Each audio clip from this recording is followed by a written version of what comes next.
Leicester. Thank you. There we are. There we are. Sorry, I do apologise. Afternoon to you guys. I did literally just check that and it was on. It must have cut out. It must have cut out as I was loading on. Let me make sure that this is properly plugged in. Thank you. Thank you. And my screen's just gone off, so that'll tell you it wasn't properly plugged in. So thank you. I really do appreciate that. But welcome back. We are going to be talking tonight, as I was saying before we got into, before I realised that I was muted. As I was saying, what was I going to say? I've got plenty to talk about tonight, of course. It's been a few weeks since since we last did a stream. It's been nearly 2 weeks now, a week and a half or so. Last weekend, obviously, we missed a few games as well. And it's Cameron. Thanks, Cameron. But like I say, we missed a few games this weekend. Of course, the FA Cup final, I was actually there. We'll get into that and we'll discuss that throughout the game, maybe at half-time. And, of course, as well, Monday night, I also went to the playoffs with Huddersfield Town as well. So I've been busy. I've been well-travelled over the course of the weekend. And it's been really, really, what's the word? It's been a really exciting weekend for me, and I'm looking forward to sitting down tonight and watching Chelsea, where it's less high stakes, of course, tonight. A lot less high stakes, and evening to Dad as well, who is listening. I'm having a great day as well, Cameron. Hope you're having a great day, dude. I hope you're having a great day. But by less high stakes, if we just swap over to the intermission screen, this is, and we'll get on to what Wiki's just said. This is the table here for you guys. And as Wiki has just said, it's a long for Arsenal out here. Blue top 4 in the last on the last 2 games. And so what that does mean for Chelsea is Chelsea are guaranteed a top 4 position. Obviously, Chelsea will want top 3. We definitely want top 3. That's where Chelsea believe we should be. To be honest, we believe we should be closer to Liverpool and Manchester City. But you look at the two sides, two of the greats of these two sides, and both could potentially easily win the league. It goes down to a point, and it's going to be a fantastic weekend this weekend, and it's going to be so intense to watch. But Chelsea, they need a point tonight. Pretty much all they need is a point to cement that third place position. Of course, Tottenham technically could do it mathematically, but in terms of goal difference, it looks very unlikely. They'd have to score. Admittedly, I do think they're playing Norwich, so it could be possible that they would score, 10? I'm trying to work out what 73 minus 31 is. The other one's 24. But it's about 40, so they'd have to score, They'd have to score nearly 20 goals in a game. And even if it is Norwich, I'm not sure they've quite got that in their locker, Tottenham. So Chelsea, they just need a point today to cement that third place. Of course, Chelsea will want maximum points in order to make sure that they are as close to Liverpool and Manchester City as possible. Come the end of the season, that will be the reflection. How close are they? Have they gained up any ground, which it doesn't really look like it has? And are they able to, build over this summer? And there's plenty to talk about in that sense. And Cameron says he's done his exam for construction today and he is shattered. So good to hear. Hopefully the exam went okay for you. Hopefully the exam went okay. Tonight, though, we do have Chelsea and we have Leicester City. Leicester, they're not going to finish themselves, are they, in a top 7 position? That will have been the hope, but there is still something to play for, as we all know, don't we?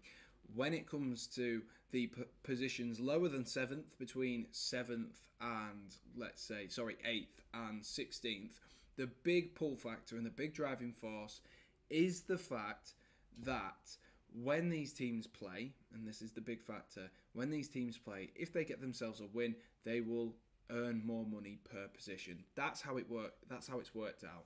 It is per position. So if Leicester can get themselves up into 8th, which with a win tonight would put them level on points with Wolves with a better goal difference, so taking it into that final game, it would definitely take it close.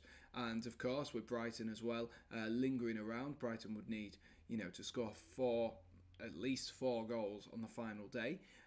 If that were to be the case, maybe 5-6 goals on the final day. But you've seen crazier things. For Leicester, though, the point is Leicester could finish in 8th and get themselves that extra revenue and move themselves closer towards West Ham. West Ham, I think, now will just sort of cruise over the line. They'll be on their holidays. Maybe they'll try and get themselves into that Europa League spot after doing so well this season. Manchester United, though, you've got to fancy them to still finish in that position. And as you can see, there are big gaps that are sort of moving about everywhere. But the real fights today aren't really with Chelsea and Leicester City coming into this final few games of the season. The fights are at the top, the 4th and 5th spots, and of course in that bottom 3 as well, where 3 teams can still all go down.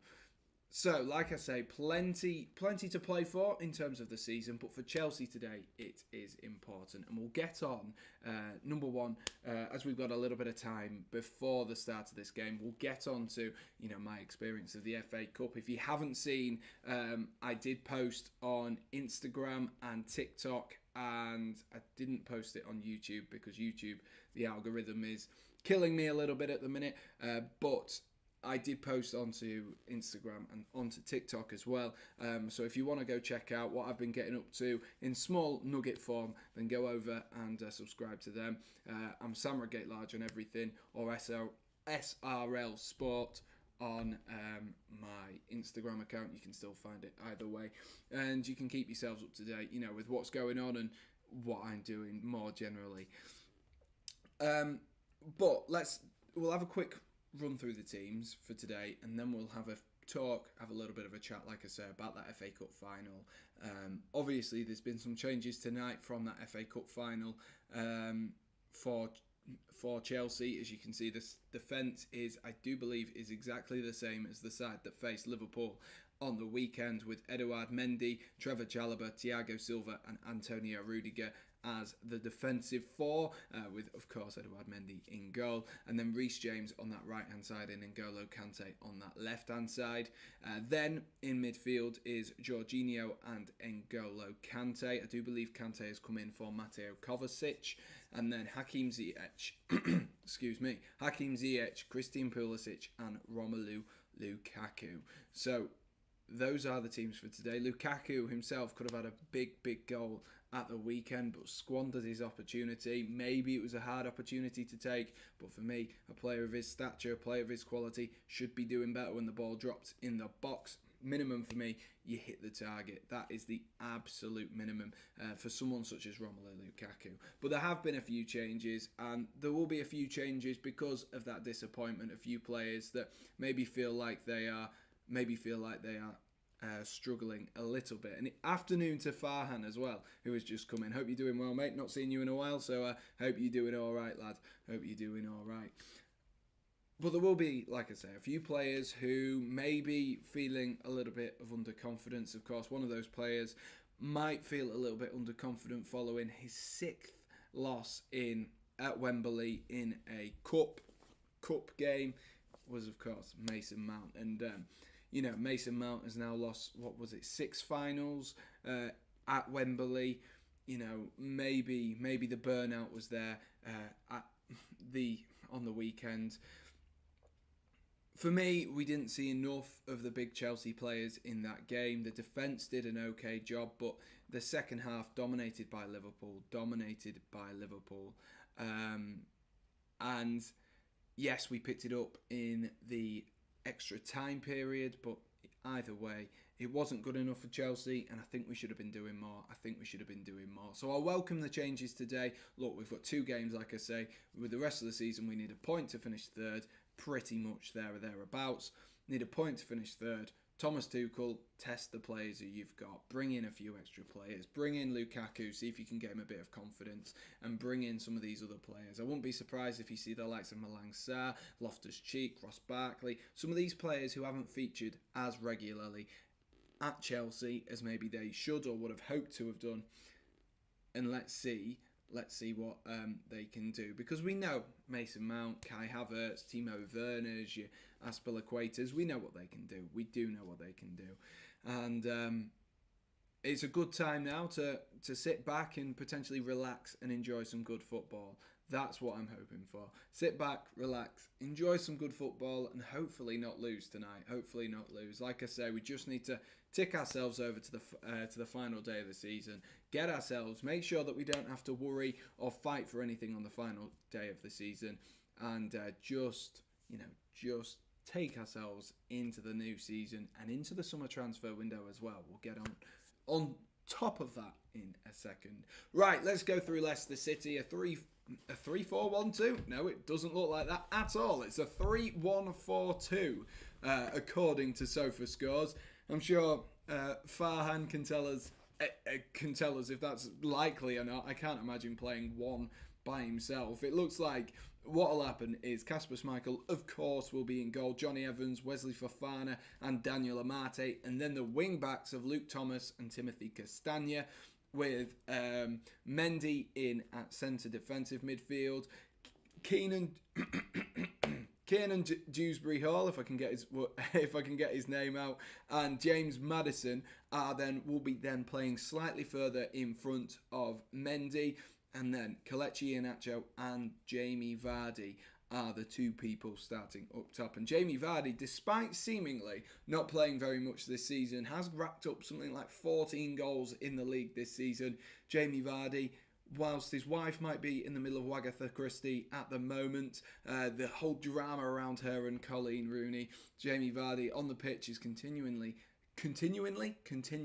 to do his job. And let's just have a quick look at the bench then for Leicester City and Brendan Rodgers. Danny Ward is in goal. Ricardo Pereira, Soyuncu, Harvey Barnes, Albrighton, Chowdhury Perez, Lookman and Patson Daka. And there you are, you can see the injury list there for both sides. Kai Havertz, of course, returning on the bench. Wasn't a feature in the game at the weekend against Liverpool in that FA Cup final. Afternoon to Oliver as well, who's just joined us. But let's pan back and we will go back. We've talked about the league, so let's go back to the regular live screen. And let's just have a talk. We've got a few things to talk about. Let's sit and chat, like I say. Let me know your thoughts on the FA Cup final this weekend. Obviously, I was there. If you want to, see some of the footage that I got whilst I was there, you can check those out on my Instagram, and that is at SRL Sport. And of course, you can check it out on my TikTok as well. So if you have either of those, go over there and check them out, and do be sure to drop us a follow whilst you're over there. There will be more content coming over on both of those. So the interesting thing to watch at Wembley was, number one, an FA Cup final is mental. You don't quite realise how good some of these players are either. They don't quite get the justice from up here, if you will, in the stand, watching it at home. They don't quite get the justice. And I always think it feels weird anyway when you have these mental footballers, the people who you've got pictures of in your room, you've got posters of in your wall, and then they're stood merely 20 metres in front of you, and I think that's weird in itself. But for me, on the day, Chelsea didn't really put too much wrong. It was kind of a lack of, kind of the same stories over the course of the season for Chelsea, that when the opportunities fell, they just weren't clinical enough. I know Pulisic had a really good opportunity early on. It was a bit of a half opportunity, and my Instagram, Cameron, is at SRL Sport. That is my Instagram. Have you now joined in on the Mason Mount Trim Club? No, I haven't. I've just not done my hair today. Oliver. I wish I had. I wish I had that stronger hairline to do that. But Everton and Crystal Palace have just kicked off as well. So a big game there at the bottom of the table. And we've got another big game at the bottom of the table, as you can see, scrolling across the bottom. Aston Villa versus Burnley. Another big game there, which Josh Ring is at. But back to the Chelsea game at the weekend. I can't remember what I was saying at that current moment in time, or I can't actually quite remember. Yes, I know. I was talking about how it's the exact same problems that Chelsea have had all season came to bite them on the backside on Sunday.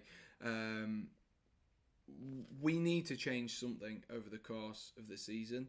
That needs to be something that needs to change over the summer, because looking at the season, to have Mason Mount as your top goal scorer and your top assister, it isn't good enough. Especially when you look at Chelsea. Yes, they've scored a lot of goals this season, 73 goals this season. Don't get me wrong, it isn't like we were struggling to score. But for me, Chelsea need to have a 15, 20 goal a season striker. And that's where they need to start off with. And that was the problem we saw at the weekend. Like, we didn't have Werner and we didn't have Havertz. And then when Lukaku came off after he played half decent at the FA Cup final, after doing that, I don't know where Thomas Tuchel was moving to. He, of course, brought Ruben Loftus-Cheek on to play up front in that false nine at the weekend, which was weird. It was weird. We've played him as centre-half, right-back, right-mid, centre-mid, but we'd never played him as a number 9, and it looked like just desperation, really. Play someone up there to win the ball, bring it down, and we just didn't have that. We just didn't have that option in attack. And yes, of course, injuries were the problem. Like I say, Werner and Havertz were both out, and maybe in a different world, they would be the players that would come in there, or at least Havertz particularly would be the player to come in there. But I think the weekend showed that whilst Chelsea can go toe-to-toe with Liverpool, not toe-to-toe with themselves, I mean, I'm sure they could, but whilst they can go toe-to-toe with Liverpool and they can do that the same with Manchester City, I think it just showed where their weakness was, and it was over that course of the entirety of the game. You saw that Thomas Tuchel maybe tactically was a little bit off, playing Ruben Loftus-Cheek, and he didn't have a plan B. Without Havertz on that bench, he didn't have a plan B, which made it highly, highly difficult for Chelsea to really progress in that game. And we saw it for vast periods of time during that game, that actually Chelsea, despite creating some half-decent opportunities, were second best all the time. They were absolutely second best, Chelsea were. And it was disappointing. It was disappointing. I obviously made the trip all the way down to London. I had my car written off on the way down as well. So I needed a bit of luck on that day. And the one day where I needed a bit of luck and the Chelsea boys to do me a favour and put a smile on my face, and I didn't quite get it. I didn't quite get it that time. But it is a learning curve for Chelsea. Thomas Tuchel will have a learning curve. Like I say, he's got to pretty much every final that he's been in. He's done really well. He's been semi-finals, quarter-finals. He's done well at Chelsea, and I've seen a lot of people saying, "Oh, Thomas Tuchel needs to go, grow up." He definitely doesn't. He needs to start building this team though, and he needs to decide who is his best starting 11. We can't have him chopping and changing week in, week out. We can't have him doing that. Something needs to change with that.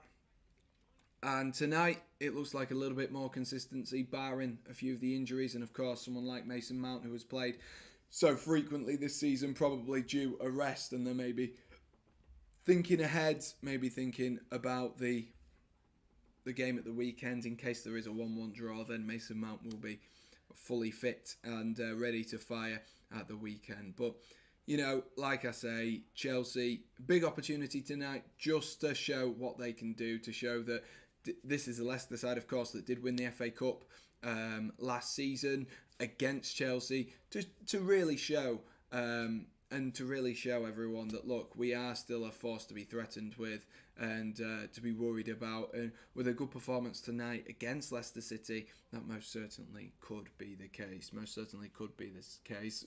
Evening to Dino, who says, boring stream, the Villa game. I wish. And afternoon to Curly as well, who's saying, up the Terriers. And obviously Everton will win, says Dino. And Oliver says, I reckon Everton will beat us, says Oliver. So Oliver's not backing his boys tonight. Everton are in. They seem to have their tails up at the moment, don't they? They are. Somehow they've now become the favourites to not get relegated. It would be disappointing from a Yorkshire perspective to not see both Huddersfield and Leeds in the Premier League at the same time. But who knows? It could end up going the complete other way and neither of them be in the Premier League. And thank you. I'll sort it in a sec. I'll sort it in a sec for you. But do let me know what your score predictions are, and do let me know as well. I've got a few points to just sort of like read over. I want to know if you could make a signing for this Chelsea side. Let me know, who would you make as your first signing for this Chelsea side? Who would you make? Would it be someone like a Koundé? Would you try and get a Dybala on a free? Would you look towards Dembele? Let me know, who would be your first position or first player that you fancy signing for Chelsea. Personally, you look at this Chelsea side, of course, we now need defenders. Rudiger is playing his last 2 games for Chelsea now, and he will be going to Real Madrid. You've got Christensen, who just took himself out of that FA Cup final as well. So we definitely do need a signing. The irony is, Fikayo Tomori could have been that man. He could have been that man to actually put in a good shift and improve Chelsea, and now he's obviously at Milan, looking to get himself a Serie A title. Thomas Tuchel, I'm sure, will be keeping a keen eye on him. Gareth Southgate, you should be keeping a keen eye on him as well. And I wouldn't be surprised if, come the end of next season, Tomori does get a different move once again to a bigger side, and maybe to a team that will challenge in that Champions League, because he's definitely a player that Chelsea, I hate to say it, they've sold another one too early. And unlike Tammy Abraham, they don't have that buyback clause, which is a bit of a stinker. But like I said, that's the irony, that Tomori is that perfect player for Chelsea now. And he's got the pace, he's got the strength, he's got the composure on the ball that Chelsea love and require in a centre-half. He can play in a 3, he can play in a 4. Unfortunately, for some reason, Chelsea decided to let them go. Still think that was a little bit out of the blue. Curly says, imagine if Everton playing Wickham in the Championship playoff final. That would be mental. From playing City to Wickham, it most certainly would. Sign Cucurella, he is a top baller. I am sure that Chelsea will be looking at a left back as well. Of course, Marcus Alonso looks like he's on his way to Barcelona. So I'm sure Chelsea will be looking at the left back department. Cucurella, as much as I'm sure Luke Links will tell us all, Cucurella is a fantastic footballer. He can do a job defensively. He can move the ball forward well as he breaks on the attack. He's played in a 3, he's played in a 4, he's played at centre half, he's played at left centre back, he's played at left wing back, left midfield. He can do everything, Cucurella, can't he? And I think any side would be lucky to have him. Brighton, of course, will want to keep hold of him, but maybe he sees himself further up the division. Only time will tell if he can see himself further up the division. Cucurella, as of course, he doesn't want to. He's 23 now, 24 potentially. He doesn't want to see too many more years finishing in 13th in the Premier League, especially putting in the shift and putting in the performance that Cucurella has been doing on a weekly basis. But with Graham Potter at Brighton, the sky's the limit, and the ceiling is so high for that side. Anything could happen, and who knows, maybe next season we'll see Brighton sustain a longer attack going up. Let's phrase that again. Could sustain a longer spell towards that top half of the table. That's what I meant to say. Surprised Liverpool didn't get closer to Alonso in the FA Cup final. He got thrown goals so many times. He did seem to, but there was, to be honest with you, Marcus Alonso didn't have the best of games.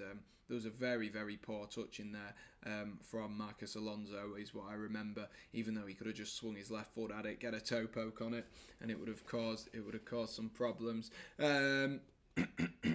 Cameron has gone 2-1 to Chelsea. That's what he's gone with. 2-1 to Chelsea for his score prediction for tonight. I need my score prediction, don't I? I need my score prediction. I think Chelsea are going to bounce back tonight. I think after the disappointment, the heartache and the heartbreak over the last few days against Liverpool, of course, losing out twice this season in finals at Wembley against Liverpool, I think they'll be wanting to have a good response here tonight, and I think Chelsea will come out winners, and I'm going to go with 3-0. Sounds strange because, Vardy's back firing some goals, and of course, Leicester won the last 2 games on the spin. but I just feel like Chelsea today, they've got the motive, they've got the reason why they're fighting, and I think they've got a point to prove now, and they most certainly won't want Spurs to be anywhere near them come the end of tomorrow. Come the end of this weekend, and be on the same points. I think Chelsea would be very disappointed, especially considering we did the quadruple over them this season. The only quadruple that we might see so far this season was Chelsea beating Spurs 4 times. Unbelievable. Evening to Wilco, who's just joined. I've just completed my 3rd GCSE test so far. Today, biology, English and maths done. Then ICT, maths, English, literature and chemistry next week. It's going to be a long weekend. How's your week been? Hope they're going okay for you, Wilco. Hope they're going okay for you. And best of luck with the rest of them. My week's been alright. It's not been too bad. Been a little bit stressful, like I say, because I had my car written off at the weekend on my way down to Wembley, but not too bad. It's just been quite stressful at the moment, being in the life of me. And Curly's going with 4-3 to Chelsea. Curly's going big again tonight, ladies and gents. How close will Curly get? That 4-4 prediction between Arsenal and Chelsea looked foolish, but it ended up being a lot closer than we anticipated. I'd love to see some goals tonight, Curly, so I've got my... I'm hoping you're right, mate. I am hoping you're right. Jesus, I don't miss those days. I know I really don't miss GCSEs. I really don't miss GCSEs. I don't really miss A-levels. I just miss messing around at school with me mates. I think that's the best way to say it. Messing around at me school with me mates and just having a good time. Richarlison's already hit the deck. It didn't take long. Yeah, it doesn't surprise me with Richarlison. He can be a bit of a baby sometimes, can't he? Good old Richarlison. Been a bit of a standout player for Everton this season. Still bagging a few goals this season. Of course, Dominic Calvert-Lewin injured as well. Maybe, just maybe, we will see... we'll see Everton stay in the Premier League. Maybe we will see. Right, let's have a look. What's Curly just put? Can we get a shout out for my mate Mark Goldbridge? Shout out to Mark Goldbridge because he's bloody missed it. Shout out to Goldbridge. You know, what a legend. What a legend of the game. I wish I was half as silly and half as fun as Mark Goldbridge. That's what I hope. I love that man. I absolutely love that man. Oh, God. Who knows? Maybe we'll have some Sam Redgate-Large memes kicking around in a few years. I'm not so sure. Afternoon, Max. How are we doing, mate? How are we doing? We're a few minutes away from kickoff here. We're just seeing the lineups. We'll just see the lineups, and then we shall get ourselves underway. It looks Chelsea have gone with a 3-4-3. Chelsea have been playing more with a one in behind Lukaku and Werner, but of course, we don't have the option tonight of a second striker to partner Romelu Lukaku, with Kai Havertz only fit enough for the bench tonight and Timo Werner still out injured. So it's going to be an interesting one to see how Chelsea play. Like I say, I'm not overly filled with confidence of Lukaku. He's played better over the recent weeks. He has played better, but he's still not the player that we've seen even at Manchester United over the last few weeks. I came into Sam going, he's bloody missed it. So it's a good start to the stream for me, says Max. No worries. Glad you enjoyed it. And Curly says, come on, Burnley. We've got quite a few people rooting for quite a few of the different relegation candidates tonight. Let me know who you want to go down. If you had to pick one of the 3 teams to go down, who would you want to see? Are you team Leeds United? Do you want to see those go down? Do you want to see Everton go down? Or do you want to see Burnley go down? Are you fed up of Burnley stay in the Premier League and think, we need Huddersfield Town back in the Premier League? Get them up here. If that's what you think, do let us know. I'm so torn because I'm like, on one hand, Leeds versus Huddersfield. If that happens, that would be excellent in the Premier League. On the other hand, though, then it falls to, Burnley and Everton. Burnley and Everton have been in the league, both of them, so long, and they have a little bit of culture in this league, if you get what I mean. Everton, one of the longest standing teams in the Premier League, and Burnley have been absolutely phenomenal since they've come up for the most part, and have had a wobble this season and had a wobble at the end of the last season as well. But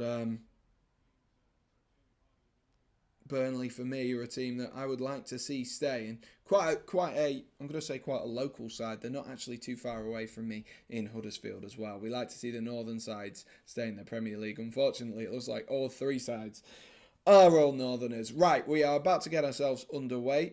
I do apologise for the delay here. The stream just cut out. So I'm just waiting for the referee to get us underway at Stamford Bridge Hotel, Trivago. No, you can go anywhere for your hotels. We aren't sponsored.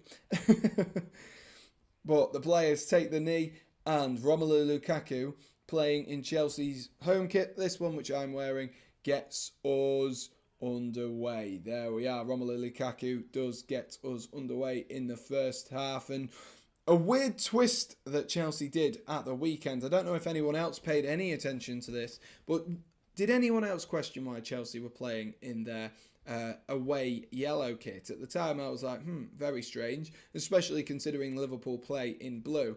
But it was a great point actually mentioned by Jake Kerr, who a few of you guys who follow the channel for a while will recognise.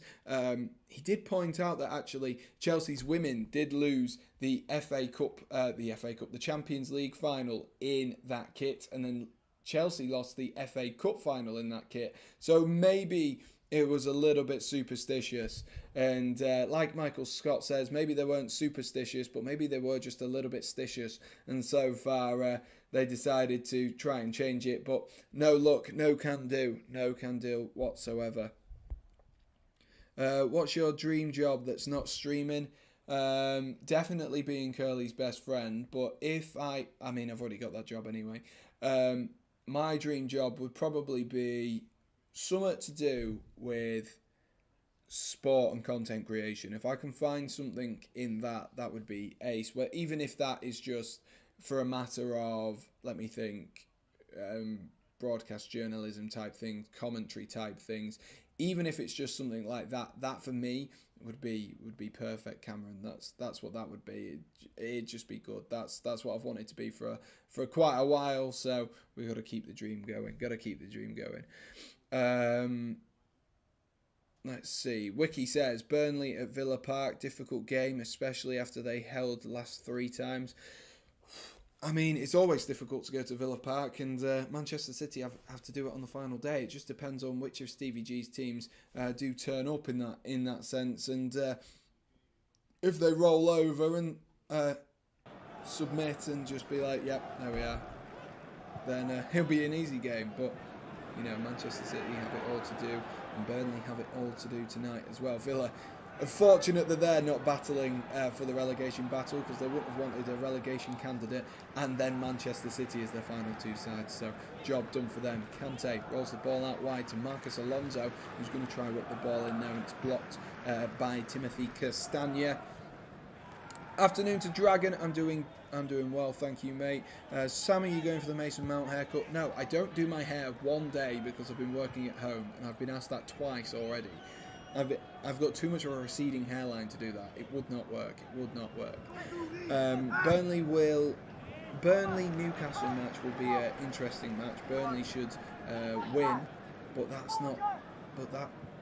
not everyone can beat Newcastle. I mean, that was the most Michael Owen quote I think I've ever heard. Not everyone can beat Newcastle. That is the most Michael Owen quote.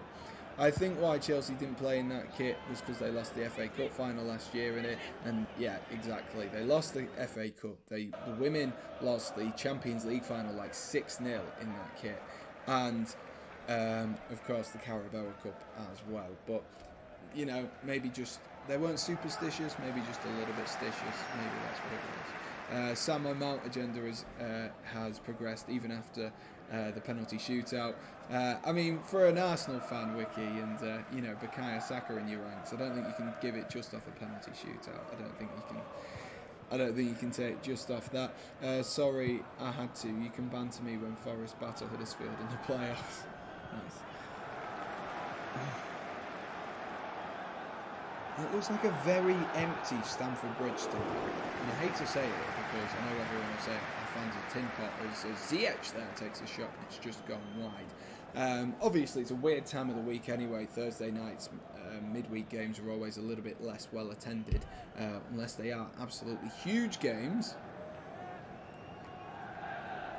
Last time my team had a cup final, we won. How long ago was that, Wiki? Was that against us? Was that against us? Because we're just charity FC at the minute. We just like giving everyone. And Crystal Palace have scored as well. So Oliver's got his string back on just in time as Crystal Palace score. Much to the delight, I'm sure, if I had my windows open right now, I could hear a massive roar coming across from Leeds to Huddersfield. I imagine that would be the case as Leeds will be wanting Crystal Palace to do them a solid, and of course Aston Villa as well to do them a favour. Rudiger goes to whip one down that left hand side. It's into Reece James. Here is Hakim Ziyech back into Reece James, who tries to go down to the byline, and it's headed clear there easily by, oh, that was a Marty there. He managed to clear that one nicely, got his head down and swooped and took it out. God, this stream has been a pain tonight. It's just cutting out, like, it'll just slightly just go black and then come back on the screen, go back and then come back on the screen. I'll give it a minute, and if it doesn't change in a minute, I'll try and refresh it, because I think I'm about a minute and a half behind at this current moment in time. Yeah, he did win the Community Shield as well. Yeah, he did. Oh, what is that? Marcus Alonso's just completely allowed to run into the ball here. Here's James Maddison. Oh.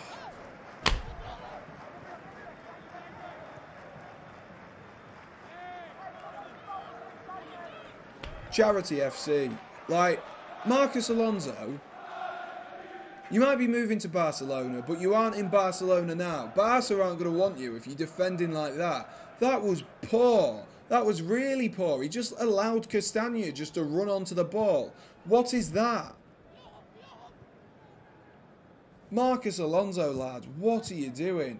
I said earlier that half of the players will be on holiday, but I don't know what Marcus Alonso's thinking there. I don't know what he's thinking. That was an absolute car crash from him, and I tell you what, he knows a thing or two about a car crash, doesn't he, Marcus Alonso? Jesus, man. Jesus. Awful from Chelsea.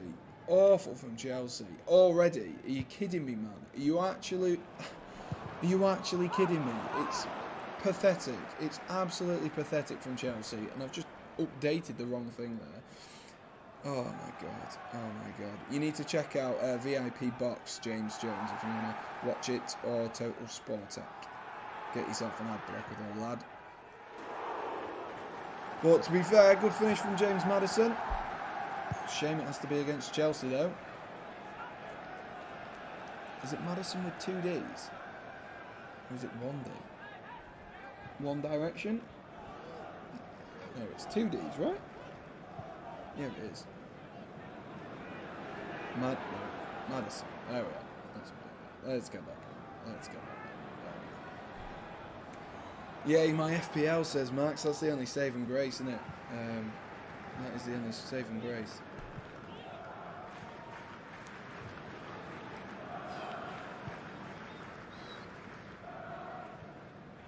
Right, I'm going to update this.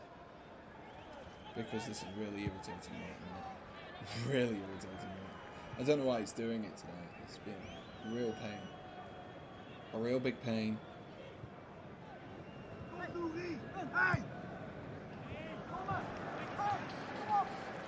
But that is not the start that Chelsea wanted to make. I will say that now. That is not the start I wanted Chelsea to make, nor did Chelsea want Chelsea to make. That is ridiculously bad. Like, that defending from Marcus Alonso, someone needs to have a word with him. Someone needs to have a word with him. That was poor. That was really, really poor from Marcus Alonso. Surely it can only get better from here as Trevor Chalobah drives into some space. Oh my God, Trevor Chalobah.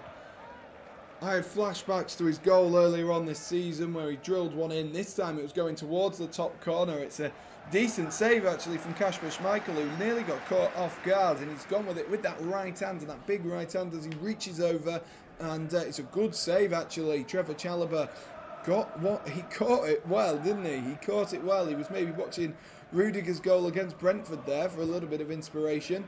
The Chelsea following Chelsea corner though, cleared out towards Reece James, who puts in a switch looking for Ziyech. Here is Hakim Ziyech, who's going to try cut inside on that right foot, and that is Hakim Ziyech bundled over. I've had to dodgy stream it every year. Haha, I never knew.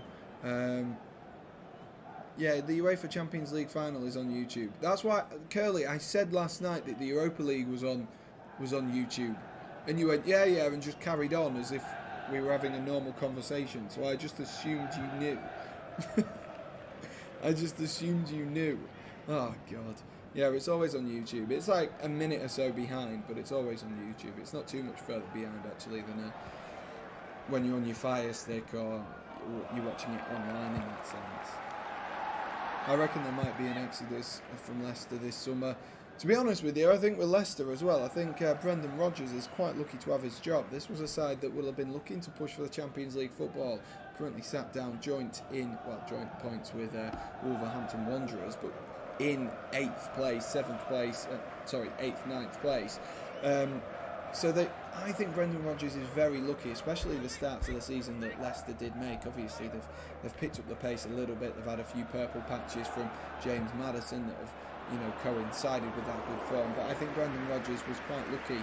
But maybe they saw a long-term goal. I do wonder what the ceiling is for Brendan Rodgers, though, with this Leicester City side. But there's no doubt of the quality of some of these Leicester players. But I know we're 1-0 down, and it's rich of me to say in that position, but bar Maddison and Vardy, there's no one who I'm really overly scared of, especially when Harvey Barnes is on the bench.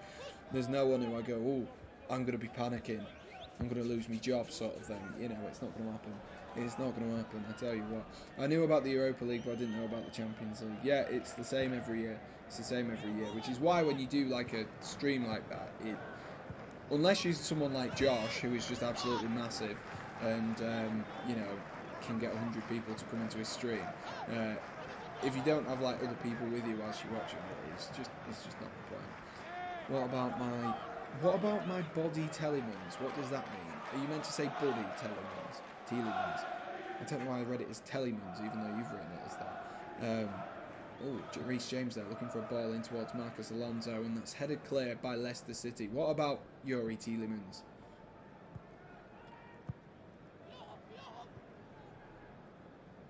We too broke to BT. It's good though that they do it, but I also see like if I was a BT, like my dad is a BT Sport customer, but I can imagine that being pretty frustrating. You are paying a premium to have the Champions League, as Ziyech whips in this corner, headed clear by Johnny Evans that time as it comes out towards Reece James, who's going to drive one down into the floor, cleared again by Johnny Evans, and it's going to come back at Leicester again, but Amarty's trying to be calm and composed to clear this one out, and Pulisic has done well actually, and he's won himself a throw in deep inside the Leicester City half. But I can imagine it being very annoying, if you paid out all the big bucks to get that premium, and then all of a sudden they're like, yeah, all right, we'll stream the most important game of them all on YouTube. It's a little bit strange.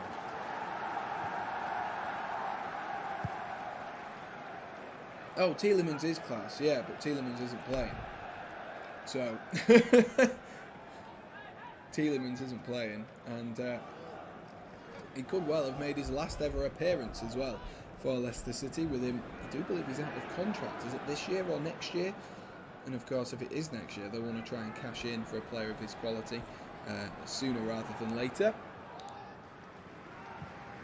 Got some excellent free agents that will be coming in the summer. The peak of those being Paulo Dybala. I do wonder what the future has in store for him. feel like a classic move to a Real Madrid or a Barcelona might be on the cards, but I can't say like Liverpool, Chelsea. Surely one of them has got to be sniffing around Paulo Dybala, a player of his quality.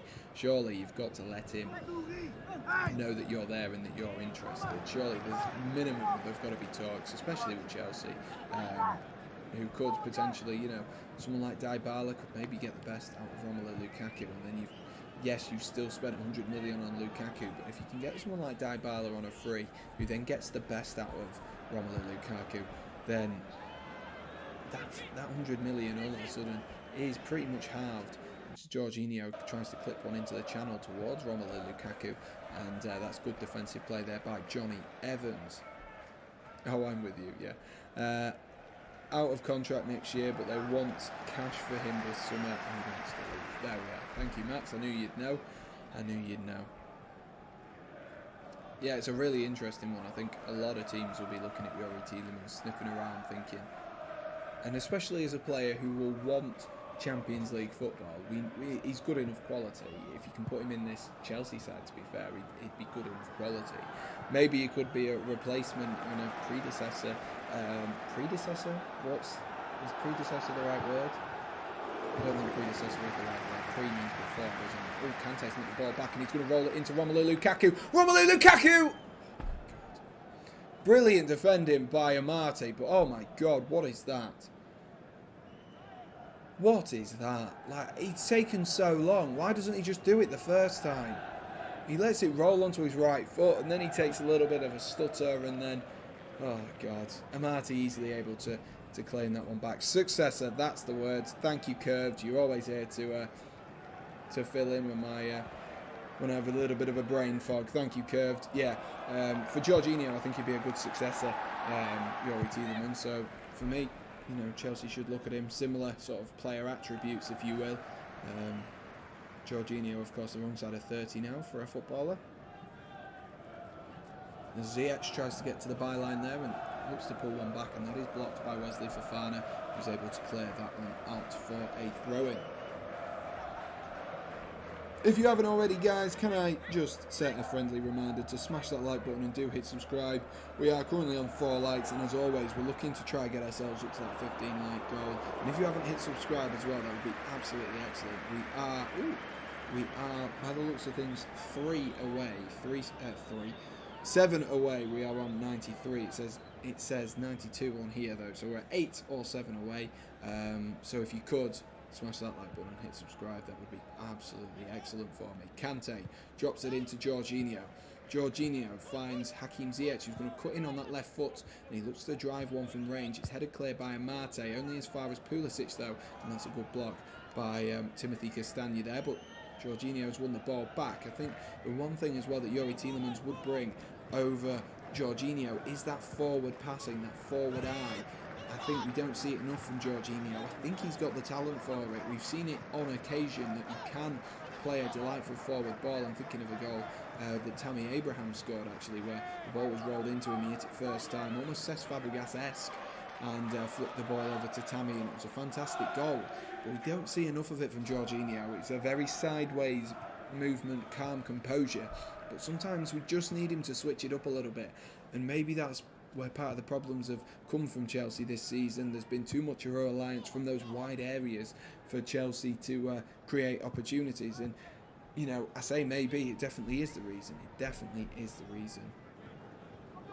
It's a good job you remind me, Sam, because I always forget. Exactly, Curly. I'm just here to let you know. YouTube need to have the like button better position. They need to have it bang in the middle of the screen, and if you try and press pause, you press like instead. That's what it should do. Or double tap like on Instagram. That would be so much easier. I think Tielemans wants Champions League. That means he's not coming to you then, Lucky, does it? He's not seen that in ages, so I'm not sure what he knows about UEFA Champions League football. And Curly misses Tammy Abraham. So do I. Here's Kelechi Iheanacho, who tries to get away from Jorginho and Kante, but the tag team manages to win the ball back for Chelsea, and Pulisic picks up the ball nicely, drives away from one and tries to squeeze the ball past James Maddison and Wesley Fofana, but can't do that. The ball falls instead to Marcus Alonso, who switches the play to Reece James. Reece James trying to beast his way past Luke Thomas, and Luke Thomas apparently has given away a foul there on Reece James. I think he's got a little bit unlucky with that. The battle of the two lads with both first names. Reece James, Luke Thomas, both taking two first names as their first names and last names. Classic. God, I don't know what goes through my head sometimes. How greedy to have two first names. Even though one of them is his last name. But that's not the point. Jorginho into Christian Pulisic now. Finds Trevor Chalobah. Oh, Crystal Palace have made it 2-0 against Everton. And I think if we listen quietly, like I say, I think we can hear a roar of cheers coming from Leeds. I'm sure we will. I'm sure we'll hear a roar of cheers coming over. Rudiger tries to whip one in there. It's cleared by Leicester. They are standing strong at the moment. They've got two banks of four, just sort of sat in front. Jamie Vardy coming in deep, and every Leicester player behind the ball when Jorginho has it, which is very frustrating for Chelsea to try and break down, as Reece James rolls it out wide to Hakim Ziyech, who's going to try and whip in a ball there. It's taken a deflection and carried its way out of the Leicester City box as far as Trevor Chalobah, who's had to just drop one off to Reece James, and Chelsea have to recycle the ball. Chelsea are playing much better than recently though. Performance against Leeds was good. Unfortunately, I didn't see the game against Leeds, so I can't comment on that one. I was out at that moment in time. I did want to try and get tickets for that game. I was going to tell them you want any tickets and see if they had any. But unfortunately, I was too busy that night. Villa can still beat Burnley though. They most certainly can. I think the thing is with Chelsea, it's just that inconsistency of team selection, which ultimately with Chelsea kind of screws them over. They've got too many players that want to be playing first team football, and Thomas Tuchel tries to appease everyone, and for me it just doesn't work with this Chelsea side. It just doesn't work. Just need a corner to equalise. We need something. We need something, don't we? We most certainly do need something. And like I say, if you haven't already, guys, I did post onto Instagram. I know Cameron's gone over and checked out my Instagram at SRL Sport. If you do want to go over there and check that out, as Johnny Evans nearly makes a bit of a mistake there. Fortunately, Kasper Schmeichel was on his toes. But if you do want to go over there and check that out, check out the footage I have and the videos I've created from playoffs and of course the FA Cup final. Do be sure to go and do that as well. Hopefully you guys will enjoy it. It's been well received over there. It's been well received over there. My Ghanaian winger, says Oliver. Jordan Ayew had a really good season. Was it last season or was it the season before where he scored like 10 goals? And I don't understand how Crystal Palace have so many strikers, but none of them seem to score goals. I don't quite understand, but clearly Jordan Ayew has scored tonight, so I guess I can't. The wrong time to pitch that argument. Hakim Ziyech is dropping really deep here for Chelsea. He seems to be the player that Chelsea is trying to play through at the moment. To be a little bit more creative. We know he's got a good pass on him and a good eye for a through ball, Hakim Ziyech, but everything seems to go through him in the attacking third at the moment. Pulisic a little bit quiet on that other side. I guess it does shake it up a little bit as well with Pulisic, and Ziyech both playing different styles of football as they drop in and collect the ball. Pulisic will look to turn very much in that Eden Hazard's breed of footballer who likes to get the ball down and dribble. That being said, Ziyech tries to... Oh, Ziyech, mate, you've definitely dived there. It's outside the box. Referee just waves play on. Ziyech was looking for a foul there as he went to drive into some space. Here's Dewsbury Hall, who's going to carry one forward. What a good season he's had for Leicester City this season. Dewsbury Hall rolls it out wide to Kelechi Iheanacho. Come on, Chelsea, it's going to be 2-1, says Cameron. I'm hoping so. I had a 3-0 Chelsea score prediction, but clearly not. I could do with Reece James get me some FPL points as well.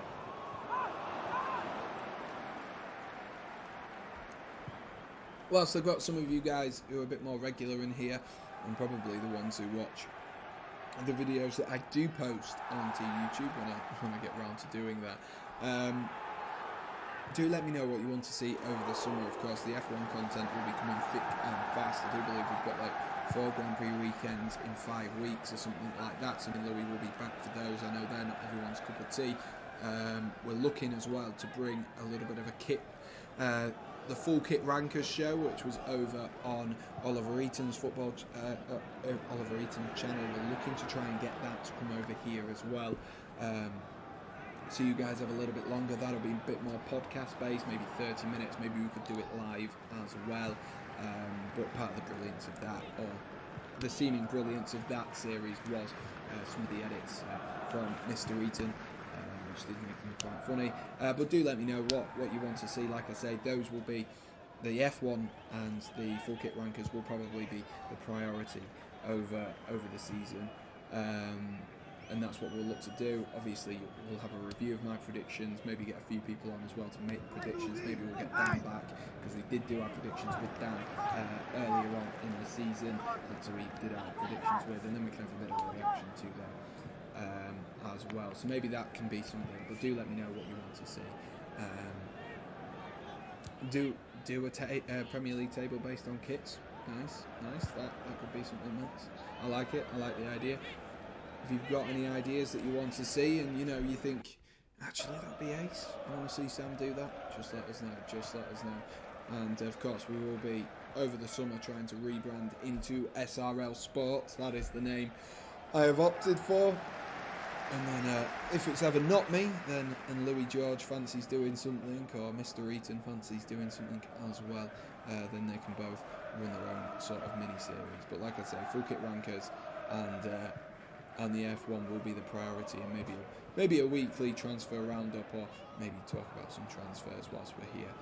Jorginho now into a little bit of space, again passes sideways, typical Jorginho, rolls it to Chalobah, who finds Reece James, finds it back into Jorginho once again. It's a very negative way for Chelsea to play. It's quite frustrating. Now that I've spotted it, I can't unspot it. The fact that Jorginho is so sideways with the passes he plays. He never likes to go any more than sort of like, I don't even know how to describe it. If it was degrees, it'd be like 30 degrees in front of him. He doesn't like to go any further than that. As Pulisic is dispossessed there as the... What is full kit rankers? Rankers. Max. Full kit rankers. We're ranking kits. God. Max. God. Get your head out the gutter, lad. Get your head out the gutter.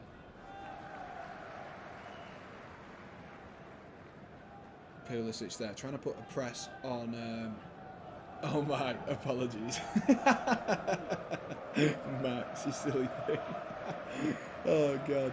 Castagna rolls it into Kelechi Iheanacho. Evening, Lewis. How are we doing? I am absolutely buzzing for you that you beat Arsenal the other day. I'm absolutely. It sounded so much like you said that through your mic. I know. That is the point. That is the point. That is most certainly the point. We'll try and get it up and running, and of course we'll keep you guys up to date. Shrafter says can't wait for next week. What is next week, Shrafter? Are we talking playoff final? Are we talking Champions League final? Both equally as big. Thoughts on Kings Lynn getting relegated? Curly man, when I read that at first, I thought of Kings of Leon. So that'll tell you all you need to know about Kings Lynn. I know that's a thing, though. It is, yeah. It's a play on words. That's why we did it. Full kit rankers. I will send you a link, Max, to Mr. Eaton's channel.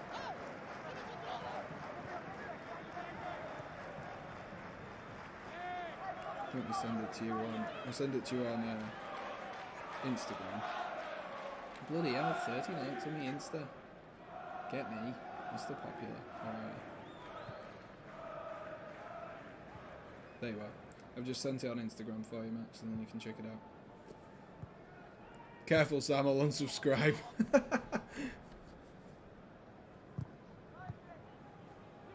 It's a play on words, Curved. It's a play on words.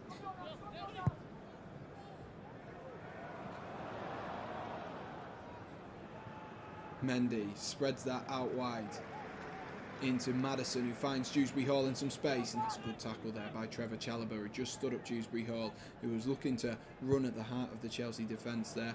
Burnley-Villa, clash of the Clarets, it most certainly is. Has to whip in a corner there, and that's a corner, a free. Oh my God, a cross, that is the word, a cross, Jesus.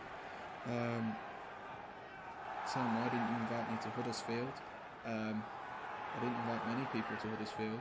In fact, I got invited to Huddersfield, so there we go. Kante finds Chalobah. Here is Reece James, who's going to spread one into Thiago Silva.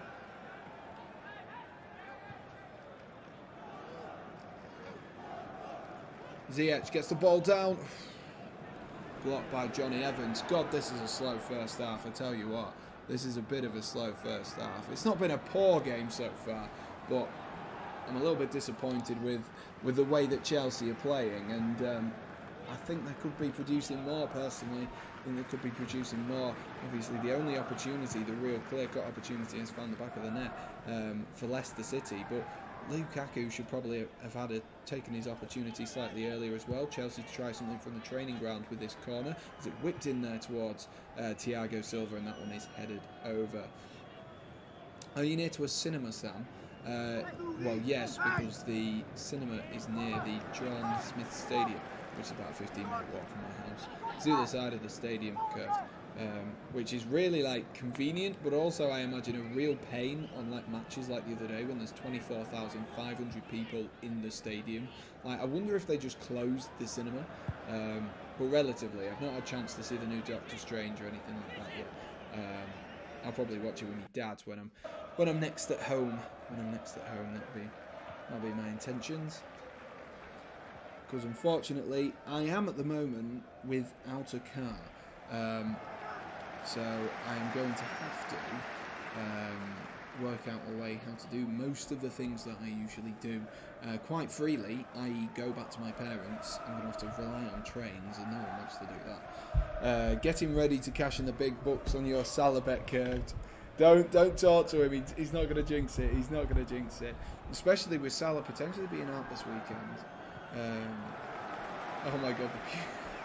Yeah, I know. I saw that. A few weeks ago.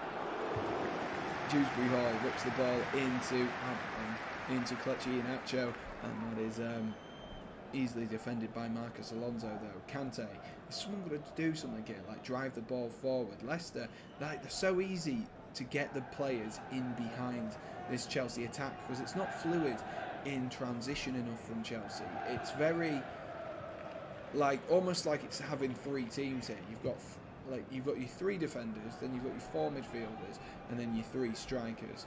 And whilst that appears like a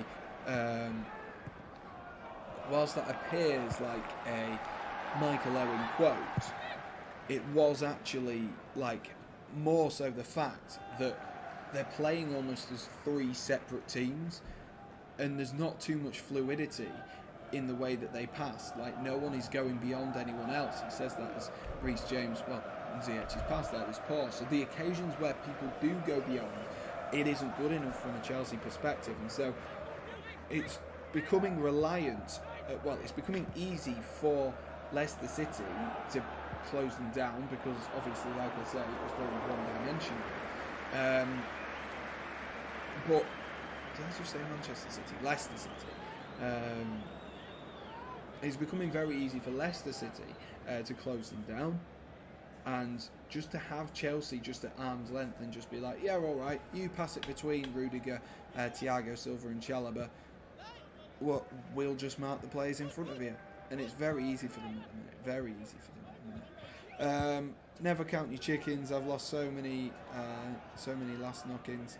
I'm back in Brazil for the World Cup. You've been saying that for a while, Curved, haven't you? You've been saying that for a while. It'll look like a stroke of genius if you do get there. It most certainly will. When they were ranking the Russia kit, they said, yeah, we did say that Putin will be watching. Reece James cuts the ball over the top towards Marcus Alonso! That's better, unfortunately. Unfortunately, the context of what I was talking about is going to be in that clip if anyone clips it. But Reece James with a delightful ball over the top to Marcus Alonso, and that is the technique. That is the technique that Marcus Alonso does have on display, attacking-wise. Both goals Marcus Alonso has been involved in. It was a delicate finish. It was a really good volley that came over his shoulder. Hard technique, actually, as well from Marcus Alonso. Kasper Schmeichel should maybe do better, but that is what Chelsea needed, and it's a delicious ball from Reece James. Fair play to Reece James. He's absolutely picked that one out. Absolutely picked that one out. And it's a great finish from Marcus Alonso, who maybe has made up for his error there just slightly with an excellent goal. With an excellent goal.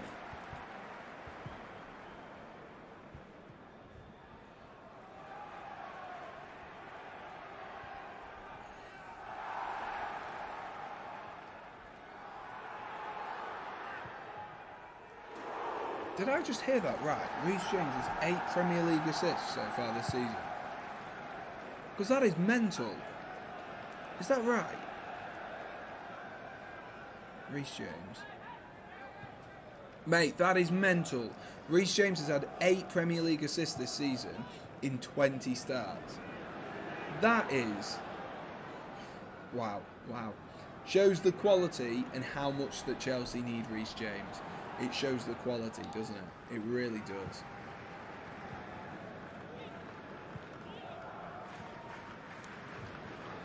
Almost as good as Trent. In terms of assists per game, it might actually be better than Trent Alexander-Arnold. I don't know what Trent is on at the moment, but I don't think he's too far ahead. Yeah, he's only 4 assists ahead in 31 matches. So, how many starts as well for Trent? I did it on starts. 31 starts. So yeah, Reece James, to be fair, it shows how good and how reliant Chelsea have been on those wide areas. And, you know, when Chelsea come to look back over the course of this season, what could they have done better? January transfer window, they needed a replacement fullback.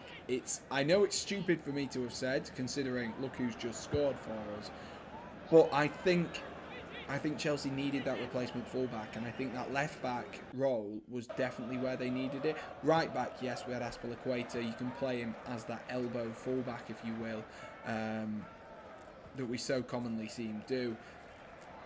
But he wasn't a weakness in terms of defensively. Marcus Alonso was, and if you've got an issue at left-back defensively, players are just going to cause themselves, you know, all kinds of problems and walk other... people in the team. They're going to make them cause problems as well, and someone such as Marcus Alonso, we've seen it tonight. We've seen the best sides of him with this one here, but we've also seen the worst sides of him with this Maddison goal as well. So I think that will be where Chelsea will be looking, and you see with that 8 assists for Reece James now in the Premier League so far this season, that will tell you all you need to know about Chelsea's performances from wide areas particularly, and how Chelsea play, and how important Reece James, Ben Chilwell in particular are to this Chelsea side. Last 3 FA Cup winners. I've heard that joke so many times, so I'm not going to read it out loud, Max. I'm not going to read it out. I regret putting that, Sam, sorry. It still hurts, Max, it still hurts. And get Curly on the crowd sounds. We will. We most certainly will. We'll have to get Curly on. I'll have to get them on sometime. Depending on maybe if I can't get tickets to the final, the playoff final, Curly, maybe we can get you on for a stream for that game. Maybe that's what we can do. As you incorrectly pronounce Lewis O'Brien's name every single time. Marcus Alonso there putting in a good defensive play there as he tried to nick the ball back from Timothy Castagna, who eventually played that back to Kasper Schmeichel, who played the ball up the field. 38 minutes. Or maybe 38 minutes left. 38 minutes left to play. God damn it! 38 minutes left. No! Oh my God.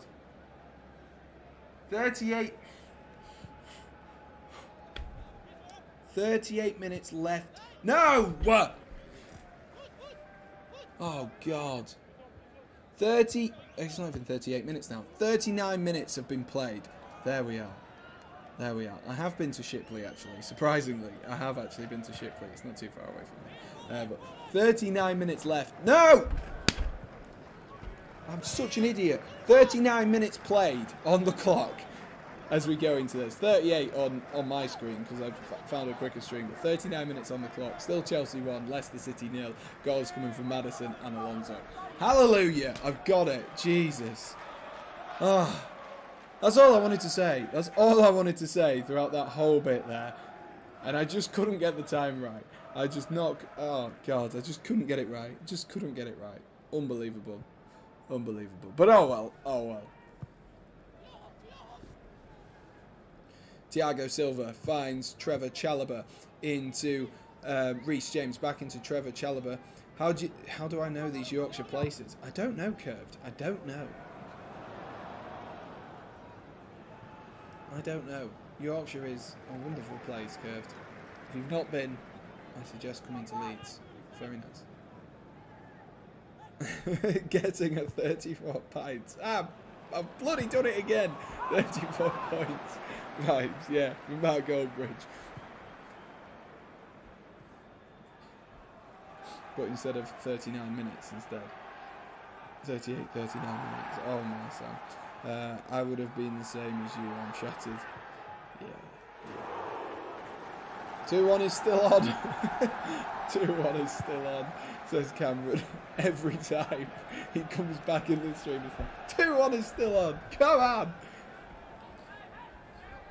Cameron's just hoping for it. He's hoping for it now. That's all he can hope for.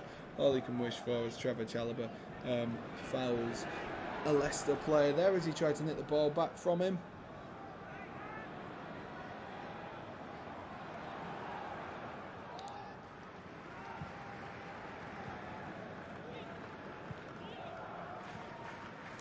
What was the score of the reverse leg of this game? Does anyone know? Can someone tell me? What was the score of the reverse game of this? I must have watched it. That's a great ball by Johnny Evans there. Good header though by Thiago Silva, who managed to read it. Now Kante might be able to drive Chelsea forward. Kante, of course, loses the ball. Amate has a bit of time, bit of space. Rolls it into James Maddison. Maddison drops it out wide to Castagna. Back into James Maddison, and Kante's fouled Maddison there on the edge of the box. Got a little bit up close and personal. Was it 1-0 in the FA Cup final? No, it wasn't. No, it wasn't. Okay, Curly, we don't need any of that. Just because you're a glory hunter Liverpool fan. Just because you're a glory hunter Liverpool fan, Curly, doesn't mean you are it. Right, let's have a look. Head to head, Chelsea versus Liverpool. Oh, Chelsea versus Liverpool. Chelsea versus Leicester. Jesus. Chelsea won 3-0. Oh, I was in Berlin for that. That's why I don't remember it. I was in Berlin for that. I remember it now. I can remember the exact place I was. I was eating a meal. And you can check it out on my Berlin vlogs. Boom. There we are. Such a plug that I did not mean. James Maddison has a free kick here. About 20 yards or so out. A two-man wall for Chelsea. I don't know, three. And they've taken it short there, looking towards Marty, and that's gone into the hands of Edouard Mendy. I will turn on a light in a moment because I'm aware that one side of my face is kind of starting to look like the dark side of the moon. But, you know, we'll carry on whilst we've still got this light here doing its job. Burnley have a penalty as well, apparently. Burnley penalty. Big moment for Burnley then in terms of their season.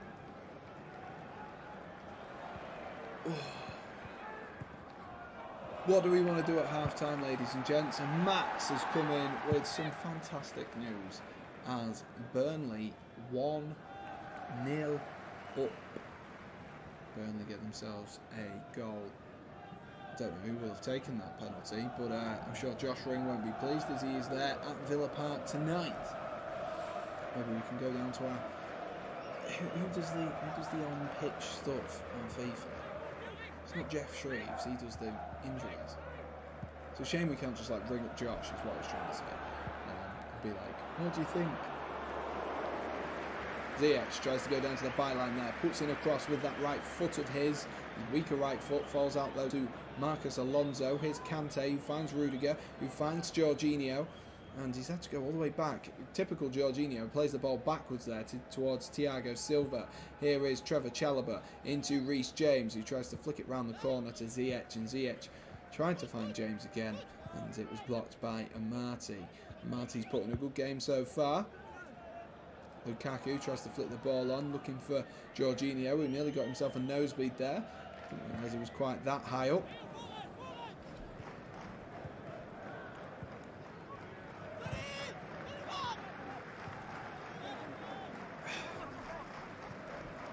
We are a few seconds away now, 10 seconds away on the actual screen. Yes, ring. Yeah, we can ring Josh and get his information and see what he thinks to the game. Right, we've got 1 minute of added time at the end of this first half, and then I will grab an extra light, I'll bring it over, and then we shall do a half-time game. Can you get the quiz cards for half-time? I will see, we might have a Jamie Vardy card in here. Let's go to Josh pitchside to find out how Villa are losing to Burnley. I don't know, Jeff. I don't know, Josh.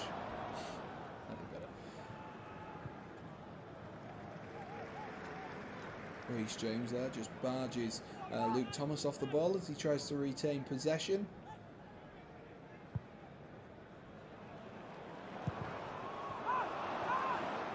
Chelsea are just taking their time here. I don't think there's going to be anything before half time now for Chelsea, as Reece James just wanders forward, rolls it back to Trevor Chalobah, goes all the way back to the halfway line, and that'll be it for half time. There we are, ladies and gents. Half time, Chelsea 1, Leicester City 1. Goals coming from James Maddison following a awful piece of defending from Marcos Alonso, but I guess he did rectify said mistake with a goal on the 34th minute. A delicious finish, to be fair, and a great goal from Reece James to set him up. But Chelsea do find themselves drawing at half-time. That is what they needed to finish in third place. That is what they needed to finish in third place, and so not all is lost, but I would much prefer if Chelsea could get themselves a goal. Right, guys, let me just go grab an extra light, and I should have prepared for this a little bit better, but I didn't expect it to get so dark so quickly at this time of year. Am I better lit like that? That is the question. Or shall I just go full send and bring a whole extra light over? I think we just bring an extra light over, don't we? Right, let's do a half-time game, ladies and gents. What do you prefer? Do you prefer the cards, or do you prefer a Guess the Player quiz? Let me know. Let me know your thoughts.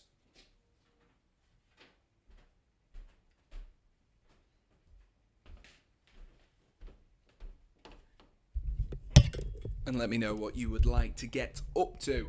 But like I say, even first half, relatively, I think Chelsea will be desperately annoyed at the way that first half has gone, to be honest with you, especially the fact that really the only opportunity for Leicester City has resulted in a goal, that one coming from James Maddison, like I said, inside 10 minutes as well. So Chelsea weren't really switched on at that moment in time, which will be even more frustrating for Thomas Tuchel. How many times do we see it over the course of this season? Thomas Tuchel getting annoyed at these Chelsea players for simple, easy mistakes. Marcos Alonso just completely left Timothy Castagne, who ran in and was able to nick the ball.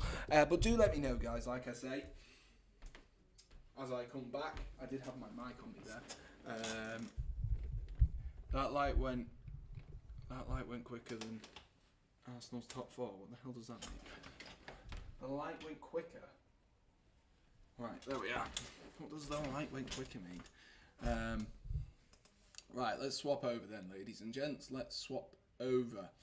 I kind of want to do a logo quiz. I don't know if anyone else wants to. Should we do a logo quiz? Does anyone fancy doing it? Does anyone fancy doing a logo quiz? Or is that too random?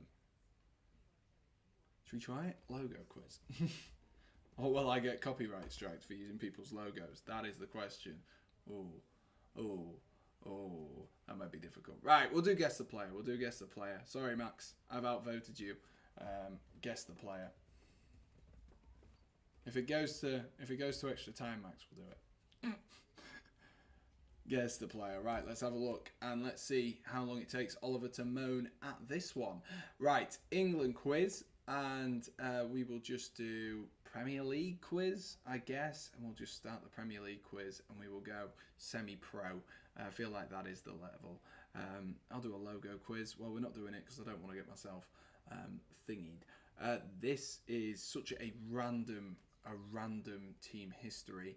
Give me 2 seconds to try and reshape and size this so you can see what year it is. Right. Why can't I do it? What am I doing? Control? No, control makes it bigger. Why is it getting bigger? I don't want it to do that. Thank you. Right, there we are. Right, this is going disastrously. Right, oh, that's going to cover me up. Oops. Right, so this is the first player. I don't like this one. Sorry, Max. Sorry, Max. But here we go. Here we go. It did just occur to me. Sam plays football. What is football? Right. It's a very weird word to pronounce. Football. I'm guessing it's like something to do with Wordle, but for feet. But with football. Today's challenge. What have I got to do, Max? What have I got to do? Type in a player's name? What have I got to do, Max? Max, you're gonna have to tell me what to do. I don't know what to do. What am I looking at? Am I looking for stats? Am I trying to find their league? Oh, do I type in the name and then it'll tell me the league, the rating, the nation? Right, we'll go. Harry Kane. Make guess.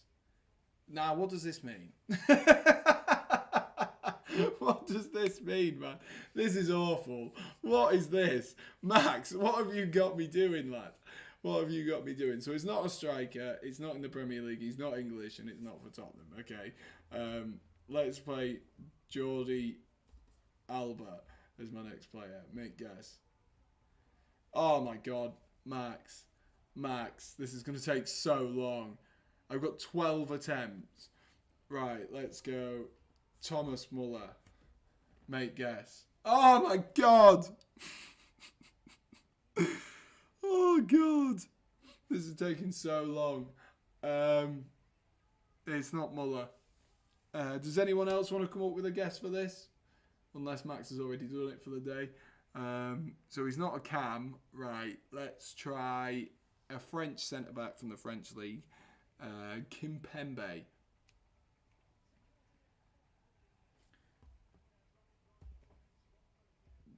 Kimpembe.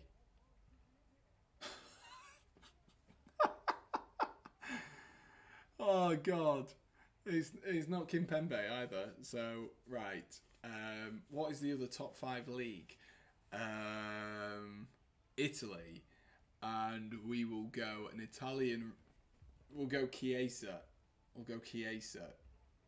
Make guess. Right, we've got the league, ladies and gents. We've got the league. Jonas Lersel, says Curly. We're a bit late now. But we've got the league.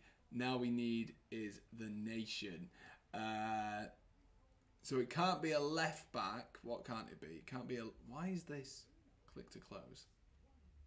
Oh, for God's sake. Right, we'll just agree, okay? Go away, cookies. I'm not hungry. So it can't be a striker, a left back, a cam, a centre back, or a right winger. I was going to say Spinazzola then. Not usually this hard. Yeah, you're telling me, Max. You're telling me. Player, who are we going to guess now? We need someone who's like a right back. Maybe try Danilo.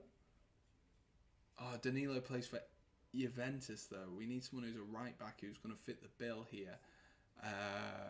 Who is Milan's right back? Martinez. Yeah, Martinez. I'll give that a go. Martinez. Seems like a good guess. Right, Inter. Not a striker. Not Argentinian. Can't be Dzeko. Can't be a Cam, so it can't be Kalan Oglu or whatever his name is. Can't be a right winger, so it can't be, well, a right winger. Can't be a left back. I'm trying to think of who is the right back for. Oh my God, who is the right back for Inter Milan, or a central midfielder for Inter Milan? My brain. Can't be Correa. Centre midfielder for Inter Milan. Why is this so hard? Barella. It can't be Barella, Max, because we've already used Italian.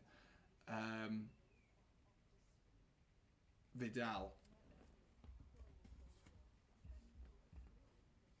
Oh! Max, mate, this is way too hard. Dumfries. Yeah, we'll go Dumfries. Good shout. No, not Dumfries. Handanovic. Yeah, we forgot about keepers. It's not Handanovic either. Right, we've got 3 attempts left, ladies and gents, to guess this player. So, it's an Inter Milan player who can't be a striker, left back, cam, centre back, right winger, striker, centre midfielder, right wing back, or goalkeeper. What positions do we have left? We've used Dumfries. We've used Dumfries now. Perisic. Oh, Wiki, you might have just done this. Perisic. Did that do it?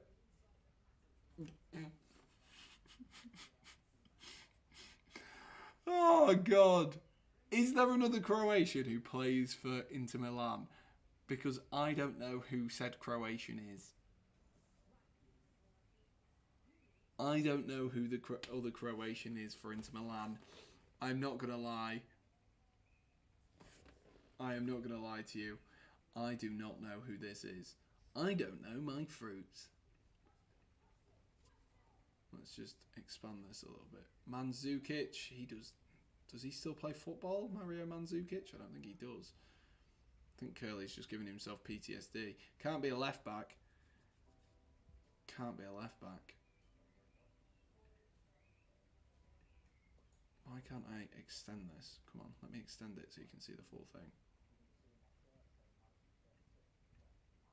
Right, there we are. Now you can see it. Look.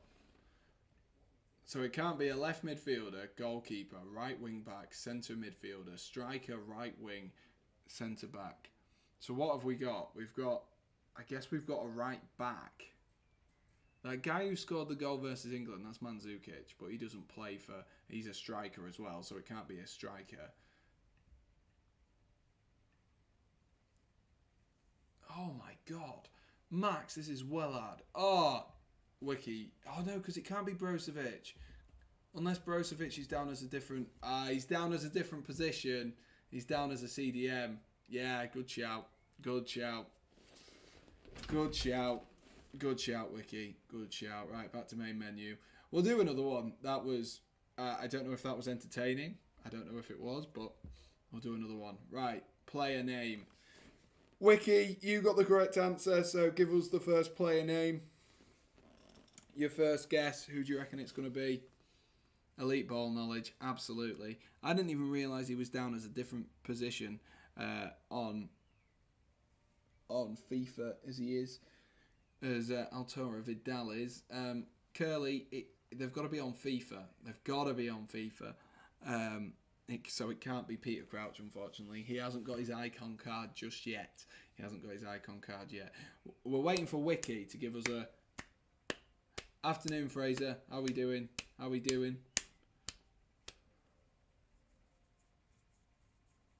Let's have a look. Wiki, you going to give us one? I'll give you another like 20 seconds. Max Cacaret. Why?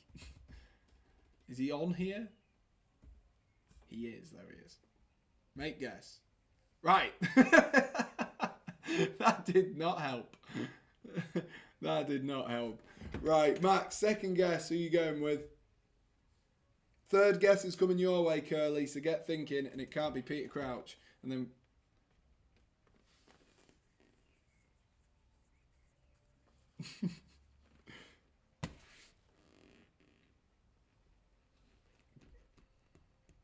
Let's see what Max is going to go with. Max, the pressure's on. What are you going with, lad? What are you going with? Max, Max, Max, Max. We're waiting for Max, Fraser. Max. Come on, Max, you can do one. Harry Kane. Right, he's gone with Harry Kane. No, it's not right. We will then use Curly. Are you in the chat? Do you want to give one a go? And then we'll go to Fraser.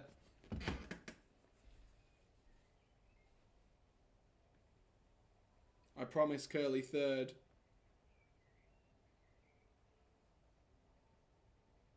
If he's going to come up with an actual footballer who isn't in the Premier League and can literally be anyone at this point, other than a striker or a CDM. Frankie de Jong. Nice. Nice. Right, let's make the guess. Ooh. League and central midfielder. You have got spot on. Give me 2 secs. Let me just see how far away we are from the football kicking off. We're about a minute away from the football kicking off. So let's speed this up a little bit. So we've got a centre mid. We're going to go with Parejo. Seems like a Parejo kind of thing. Nope, it's not Parejo. Let me go back. Valverde. Good shout. Valverde. Oh! Fraser. Jeez. Fraser's on fire. Your defence is terrified. Fraser's on fire. Right, let's get ready for the second half then. Get in, Fraser. What a shout that was. Excellent shout, Fraser. Excellent shout. And it's 2-1 to Crystal Palace. 2-1 to Crystal Palace. And then I think we are up to date with the scores at the bottom. And we are underway in the Chelsea game as well. So, all to play for. I would say all to play for, but not really.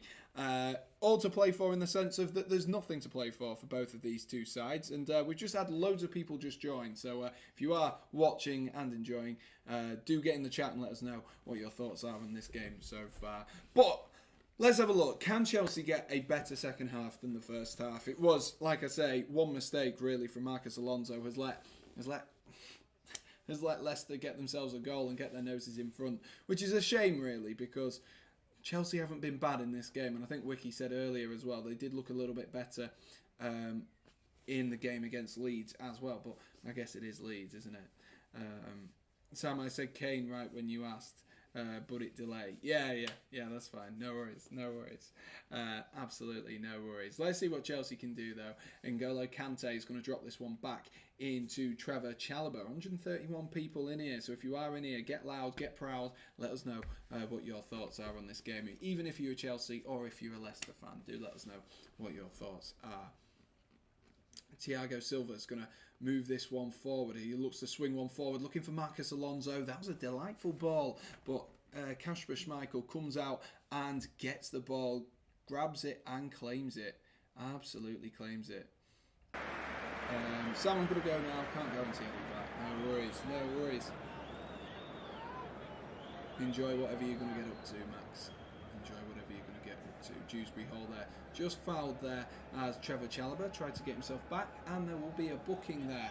The first booking of the game. Sorry, it was N'Golo Kante, not Trevor Chalobah, who just gave away a foul there on Dewsbury Hall as Dewsbury Hall tried to cut back. A little bit harsh to get himself a yellow card. But, you know, maybe it was an accumulation of multiple fouls there from N'Golo Kante at that current moment in time. But Leicester get us back underway. I think that was a little bit harsh on N'Golo Kante, I'm not going to lie. If you're watching and you're thinking the same thing, do let me know. As Wesley Fofana picks up the ball here, drops it into Johnny Evans. Big up the chat, absolutely. Get in the chat if you are here. Lukaku being anonymous. That reminds me, actually, Wiki, let's have a game of how many touches do you reckon Romelu Lukaku has had? Let me go on SofaScores and let's have the game of how many touches has Lukaku had. And apparently Villa have scored as well. So let's update that bottom scrolling text as well for you guys. As Villa have scored to equalise against Burnley. Let's see who the goal scorer was. I'm sure there's absolute limbs in that game as Aston Villa get themselves level and much needed as well. Wiki's gone with 6 to 7 touches. Let me know how many touches Curly and the other guys who are chatting away in the chat. Let me know how many touches you think Lukaku's had. Before I check this out, I'm going to go with Lukaku. He was a bit quiet in that first half, like Wiki says. So I am going to go with, I think, maximum of 10, completely maximum of 10, and I think I'm going to go with 8. I'm going to go with 8 to be different. I'm going to say he's had 6, says Curly. And yes, there is a lot of people in this chat at the moment, so if you are here and you're enjoying, and you can do me a favour, try and get me up to that 700 subscriber goal, and do be sure to smash that like button as well, and do hit subscribe. I'll keep you up to date with everything going on between Chelsea and Leicester. Currently at 1-1 with the goals coming from Marcus Alonso and James Maddison. Jorginho tried to play him in, but the pass was dreadful. Yes, there has been a few occasions between the Chelsea boys where the through balls haven't been great. So Curly's gone with 6. Fraser, how many are you going with touches for Romelu Lukaku in that first half? We know Lukaku isn't really someone who the ball gets played through with Chelsea, which is strange considering he seems to be the focal point of most of the attacks for Chelsea, and is a little bit unfortunate really that Chelsea can't make the most out of him with the way that they play, obviously playing from that right hand side particularly, and of course the left hand side as well, to unleash Marcus Alonso. Here is Christian Pulisic, who tries to turn away there from Wesley Fofana, and Kelechi Iheanacho is going to drive the ball forward. He drops it into Dewsbury Hall. Dewsbury Hall there is defended by Trevor Chalobah. Leicester though able to retain possession. I once saw someone say Ramsdale's clear of Mendy. What slander, absolutely. Ramsdale's been good this season, but Edouard Mendy for me he's been so good over the last few seasons, so it can't be anyone else. It cannot be anyone else for me other than Edouard Mendy, in my opinion. Out of those two anyway. Touches, you'd be very, very surprised. Touches for Romelu Lukaku, we've all got it wrong. 17 touches. And by Romelu Lukaku standard, that is like, I don't know, that's probably about 4 games worth of touches. So maybe Lukaku's done a bit more than we've given him credit for, Wiki? Maybe he's done a little bit more credit. We've got ourselves a new subscriber. Webby W19 has subscribed, so thank you for subscribing. And do let us know who you support, and you know what you're thinking so far to today's game. As ZH, oh come on ZH, let's up this one. What keeper would you want in the pens out of every goalkeeper? I mean, looking at the playoffs, between the playoff semi-finals between Forest and Sheffield United, I'd want Samba in goal. 3 penalty saves. Unbelievable stuff we saw earlier on in the week in those semi-finals. Absolutely mental. Came up clutch for Nottingham Forest after a pretty disappointing game in the sense of taking Sheffield, especially when they were the favourites, sort of thing, to get themselves into the final anyway. Potentially could have pushed Bournemouth to those automatic promotion spots, but you know, they were disappointed to take them through to extra time, but just when they needed them, the keeper came up big for them. Absolutely came up big. He was unreal, and off goal form, you've got to give him it. He's good, but his momentum has petered out. Is that with Ramsdale? Is that who you're on about there, Ricky? Seems like it would be. Jorginho there plays his first ball forward in the game by... finally, balls it into Kante, but Kante... I thought he was going to foul Dewsbury Hall again there. Dewsbury Hall's done really well. Jorginho's nicked the ball back from him though. Here is Romelu Lukaku, who tries to go down that byline and put in a ball, but Christian Pulisic, very similar to the opportunity he had against Liverpool there, but didn't quite manage to get on the end of it. Here is Marcus Alonso, who drops it into Antonio Rudiger. Thiago Silva now finds Marcus Alonso. Jorginho into Trevor Chalobah. Chelsea just recycling possession. If you haven't already, guys, do be sure to smash that like button for us and do hit subscribe. We've got a sub goal of 700 subscribers by the end of today, so if you could do that for us, that would be absolutely fantastic. If you could smash that subscribe button, that would be absolutely awesome. There's Pulisic there, was fouled and then dragged back up onto his feet by the Leicester City players, who maybe thought that that was a little bit of a light one there for Wesley Fofana. I mean, there's not too much in it there from Wesley Fofana, if I'm honest with you. Not too much in it, but you've seen him given, and they've given it tonight. They most certainly have given it tonight as well.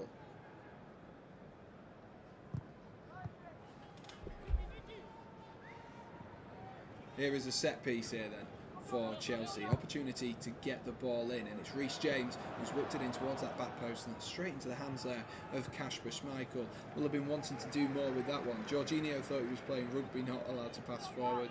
Curly, I'm surprised you know the rules of rugby, so I'm going to give you that one.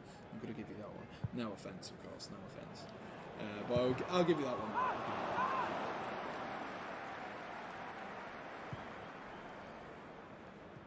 You should be disposing of Leicester, to be honest with you.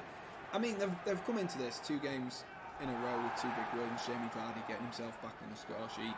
So, realistically, who knows, really? Who knows? Leicester, they can turn up and do well. But over the course of the season, you look at the season that Leicester have had, you would say that Chelsea are most likely the favourites. And they should be doing a lot better in this game. In my opinion, they should be doing a lot better, as Wesley Fofana there dispossesses, and he's actually given up a free throw in here for Chelsea in a really deep position inside the Leicester City half. But Marcos Alonso and Jorginho just give the ball straight back. Big rugby union fan, and I don't even know what that is, so I'll let you have it. I'm starting to think some of these people who are in the chat at the moment are bots, but if you aren't a bot and you are enjoying the stream, do be sure to smash that like button for us and do hit subscribe as well. We're trying to get ourselves up to, how many likes are we on? 20 likes. Let's get ourselves up there. As Kelechi Iheanacho picks up the ball and he takes a shot there from distance, and that one's absolutely blazed over there by Kelechi Iheanacho. Not the best of efforts from Kelechi Iheanacho, who was a player who he's very good in purple patches, isn't he? He has sort of a patch where he'll do well, and maybe we've not seen the best of Kelechi Iheanacho. Let me know your thoughts on Iheanacho this season. He's had quite a few opportunities, a few injuries as well, of course. So it's a difficult one to weigh up, in my opinion. I think Leicester, they've not had the best of seasons, but it could have been a big season for him to step up. We saw Patson Daka in the Europa League in particular, and Conference League as well, I believe, step up. So maybe Iheanacho should have done more of it. We know there's quality in there, as Jamie Vardy there tried to be unleashed. As Trevor Chalobah gets himself on the ball, though.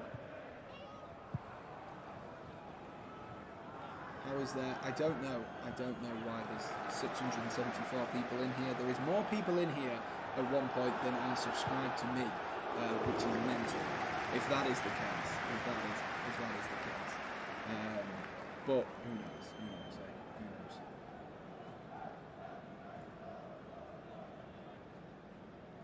Jorginho picks up the ball in a nice little bit of space here. He's going to turn back. And of course, he's going to pass it backwards to Trevor Chalobah. The momentum of the momentum, is that the word I'm meaning? The momentum of this game, the tempo, that's the word I want. The tempo of this game has really dropped off. And Christian Pulisic there has just been fouled by Martin. I didn't think there was too much on it. So I'm very surprised that they've given that as a foul. I'd have to re-watch it. On initial look, it looked like Christian Pulisic went down a little bit easily there. And there's definite contact. Whether it's enough for Pulisic to go down in the way that he did, it's sort of a stamp on top of his foot, which is of course the problem, isn't it?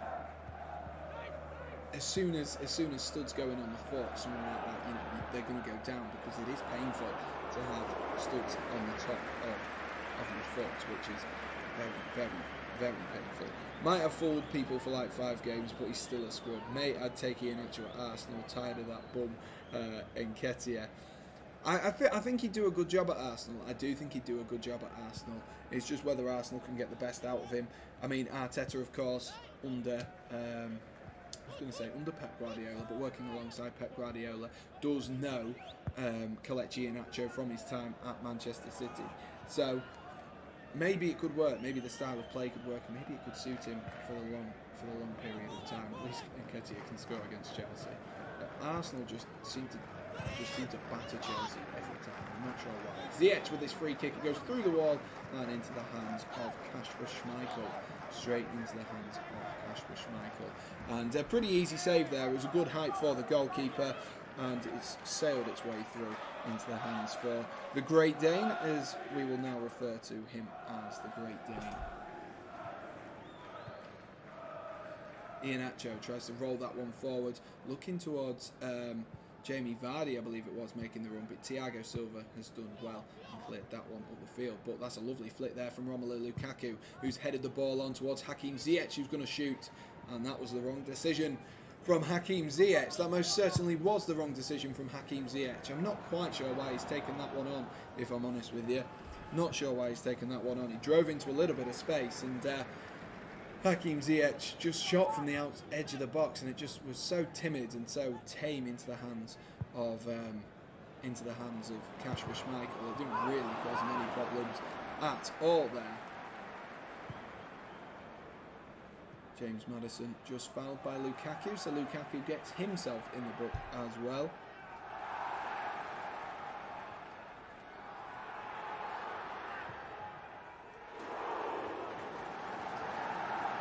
If you haven't already, guys, do be sure to smash that like button for us and do hit subscribe. We're on our way to 20 likes, so if you could do that, and of course 700 subscribers as well.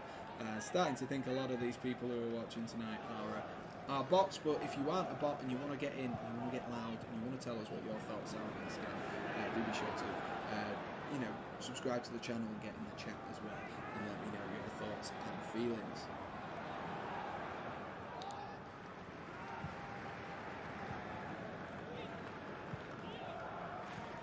Thiago Silva rolls it into Trevor Chalobah. Come on, Chelsea, let's up it then, boys. Let's up it. Final 30 minutes, let's up it. Let's get ourselves a couple of goals and ease past this Leicester City side. They've not really been too much of a threat other than that goal. Other than that goal, it doesn't look like too much of a threat.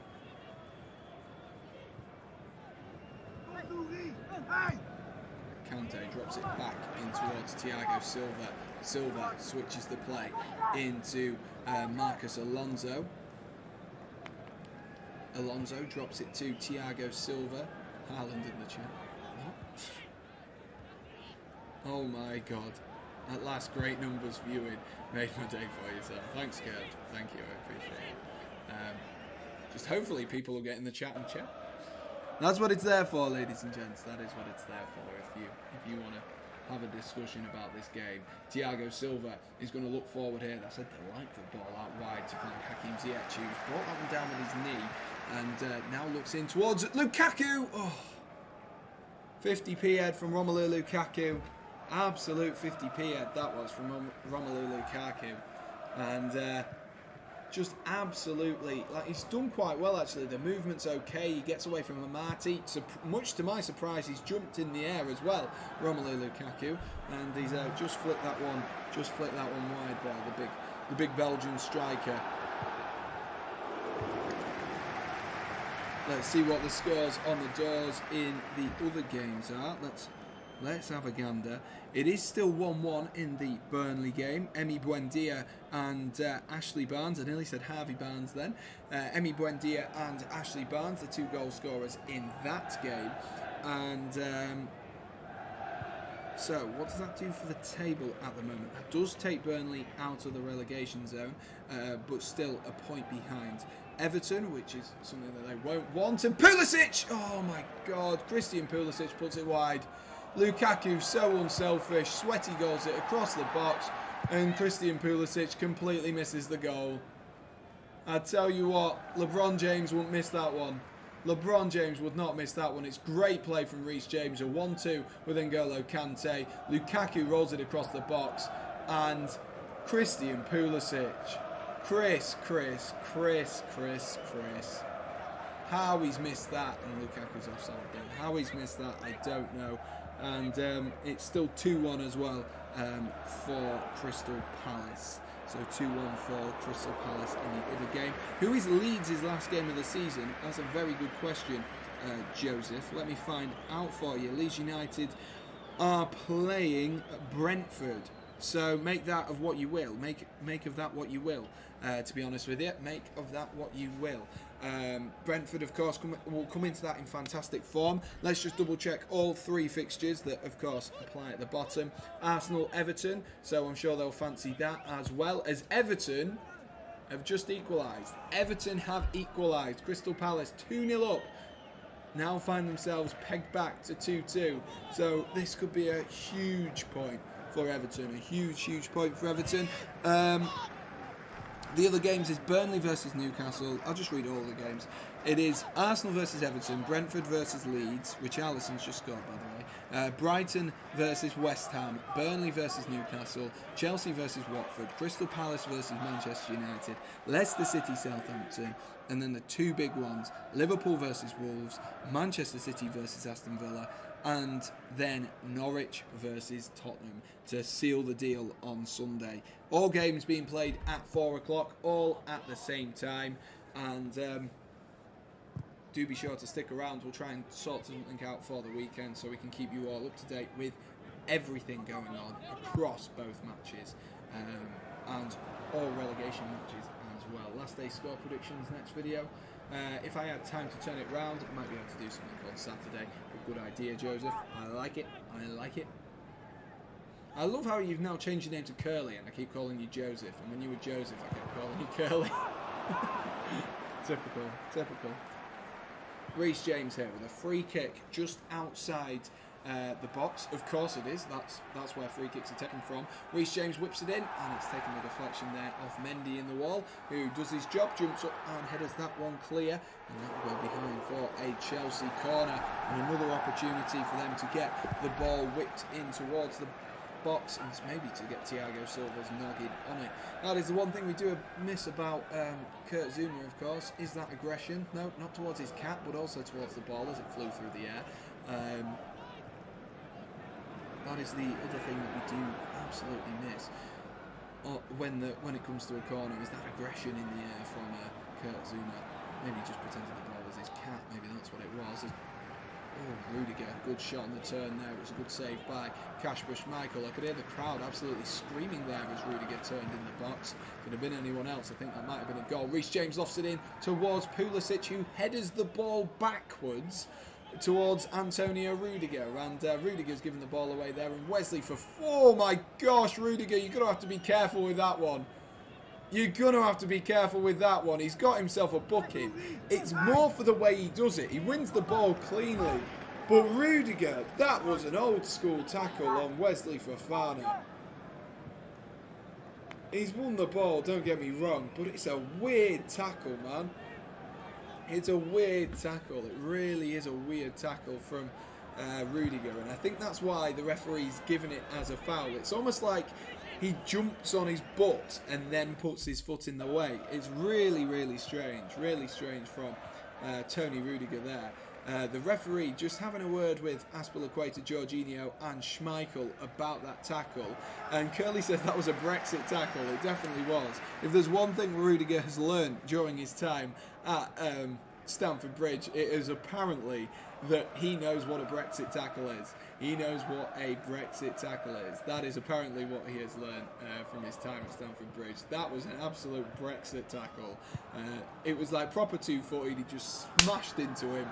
And fortunately for Rudiger, Fofana didn't get himself hurt. And there's a few tackles now just coming in a bit hefty from both sides between Leicester and Chelsea. Of course, Chelsea did, in fact, were the team that gave Leicester, not only in terms of Leicester won the Premier League this season after Chelsea, but of course Eden Hazard in that emphatic battle of the bridge did give Leicester their first Premier League title with a delightful goal against Spurs after Chelsea being 2-0 down. So there is a little bit of history between these two sides, more so for the positive, but we'll have to see if that changes. And of course that FA Cup final, Chelsea seem to gift Leicester trophies willy-nilly over the last few years, but you know, tonight is a completely different story. Both teams just battling for the sake of battling, trying to get as many points on the board and trying to move up extra positions and stay in extra positions as well. As Dewsbury Hall there looks forward, and that's a lovely piece of defensive play by Thiago Silva, who rolls it in to Hakim Ziyech. Ziyech drops it into Jorginho, and now Rudiger has got some space to gallop into, as we've seen him do so frequently. I'm going to be real, I want Burnley to go down. I'm liking Ellen Road back in the Prem, says Wiki. Ooh, Wiki's going to love it, absolutely love it when he can come to Huddersfield to watch Arsenal. He's going to absolutely love it when he comes to watch Huddersfield versus Arsenal next season. You're going to love it, mate. You're going to love it. I'll be there. I'll be waiting for you, Wiki. I'll be waiting for you. Marcus Alonso out on that left-hand side. Can Chelsea just move the ball a little bit quicker now? Let's get Brexit ball down in the champs. Don't take Rudiger into the Championship after that tackle. Ziyech is going to try and drive the ball into the box there. It's cleared away by Timothy Castagna, who's been very quiet, I must say. Don't think I've mentioned his name too many times throughout the course of this live stream so far. Can you imagine Leeds versus Huddersfield in the Prem? I know it'd be electric. It was completely sold out, the pretty much 25,000 seats of Huddersfield Town the other day. So imagine what it'd be like at Ellen Road and the John Smith Stadium. Other than a few away fans, of course, the Luton fans did come out in their numbers. Oh, that's a lovely turn from Lukaku there, but a good defensive play by Johnny Evans. No disrespect to the Luton fans whatsoever. They pretty much filled out their full capacity at the St John Smith Stadiums. No, not quite. At the John Smith Stadium in Huddersfield. But of course, Ellen Road just around the corner. It'd be so easy to get Leeds fans there. Absolute chaos. I would hate to be a policeman on a day like that, because you'd be on edge the whole time. There'll be people gobbing off at each other for no reason, and I'm sure it'd be an absolute atmosphere, especially at Ellen Road, where you can pack even more people into the stadium and get an even better atmosphere for the two sides. Just a few turnovers in possession there between the two sides, between Chelsea and Leicester. Nothing really of note happening. I have to say, I do enjoy watching Leeds, but I want Burnley to stay up for the Mike Goldbridge rants. Yeah, he does hate Burnley, doesn't he? He does hate Burnley, Mike Goldbridge. What a legend. What a freaking legend. It's Ben Foster. Trevor Chalobah now in a little bit of space. Chelsea, like I say, need to up this. Need to up it. It's so easy for Leicester City. They've got every player behind the ball here. They've got absolutely every player behind the ball at the moment, and makes it very easy for Leicester to defend and very hard for Chelsea to attack. Alonso whips the ball across the box towards Reece James, and Reece James has had to take that shot and straight into the hands of the goalkeeper. He's tried to drill it there, Reece James has, as the ball has been arriving at that back post. He's tried to drill it in, but no can do, no way past. Kasper Schmeichel on a night like this has been a relatively impressive performance, actually, from Kasper Schmeichel. We do have some Chelsea substitutions, and I believe I missed a Leicester City substitution earlier on as well, because I've seen the number 7 of Harvey Barnes come on. I most certainly did miss it, but it is Harvey Barnes who's come on for Kelechi Iheanacho. That was about 3 or 4 minutes ago. And Cesar Azpilicueta has come off. Christian Pulisic has come... Sorry, wrong way round. Christian Pulisic has come off, and Cesar Azpilicueta has come on, and Ruben Loftus-Cheek has come on. Damn it! Kante's come off, Loftus-Cheek's come on. Got it, said it, nailed it. So that will be a formation change by the looks of things. That will be a formation change. Kante for Loftus-Cheek, I imagine, will be a straight swap. That Pulisic for Azpilicueta will definitely be a different shift in formation, you'd like to think, unless, I don't know why I said it like that, but unless Reece James is now going to play in midfield, which it looks like he might, as Loftus-Cheek picks up the ball instantly, rolls it out wide to Azpilicueta, and that's good defensive play there. That is good defensive play by Luke Thomas, who was getting himself back. It looks like Reece James has just slotted in centre midfield alongside Ruben Loftus-Cheek. Maybe Chelsea just changing the emphasis here and trying to bombard the midfield with 3 across the midfield. And oh my God, Everton, what a night to remember. We'll touch on it in a second. Just let's watch Marcus Alonso's corner here as it's headed in by Trevor Chalobah into the hands of Kasper Schmeichel. Never really going to bother him. But Everton have found themselves 2-0 down, facing a defeat against Crystal Palace, and you guessed it, Everton are now 3-2 up thanks to Dominic Calvert-Lewin. Dominic Calvert-Lewin has just bagged the 3rd goal in a fantastic comeback. We talk about Christian Bull for Liverpool losing the league a few seasons ago. But what an important win this could be for Everton Football Club. What an important win this could be. And for Frank Lampard's managerial career, a lot of questions being asked of the former Chelsea manager and, of course, former Chelsea great. A lot of questions being asked. And looks like they've come up trumps over the last few games anyway. They've just put their ideas up at the right time, and the great escape does look possible. It looks like it will go down to more likely Leeds and Burnley come the weekend. Jorginho, lovely flick there into Ziyech.